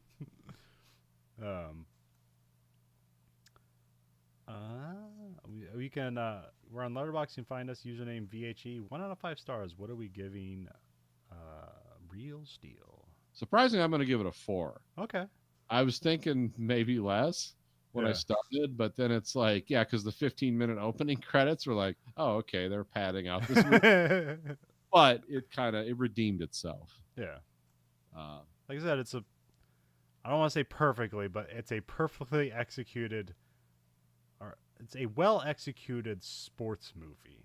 yeah, if And you liked Rocky and you like a kids movie, um, yeah. with kind of some tear jerking moments in it, it sort of checks all those And boxes. some interesting robot designs. So Yeah, yeah, well done robots in a movie that's older, like but it holds up well. yeah. It's kind of weird to review it now, and it's like that was 5 years ago that this all supposedly happened. Yeah. See, they never had COVID in that universe. That's why they got boxing robots. That's what changed. Yeah.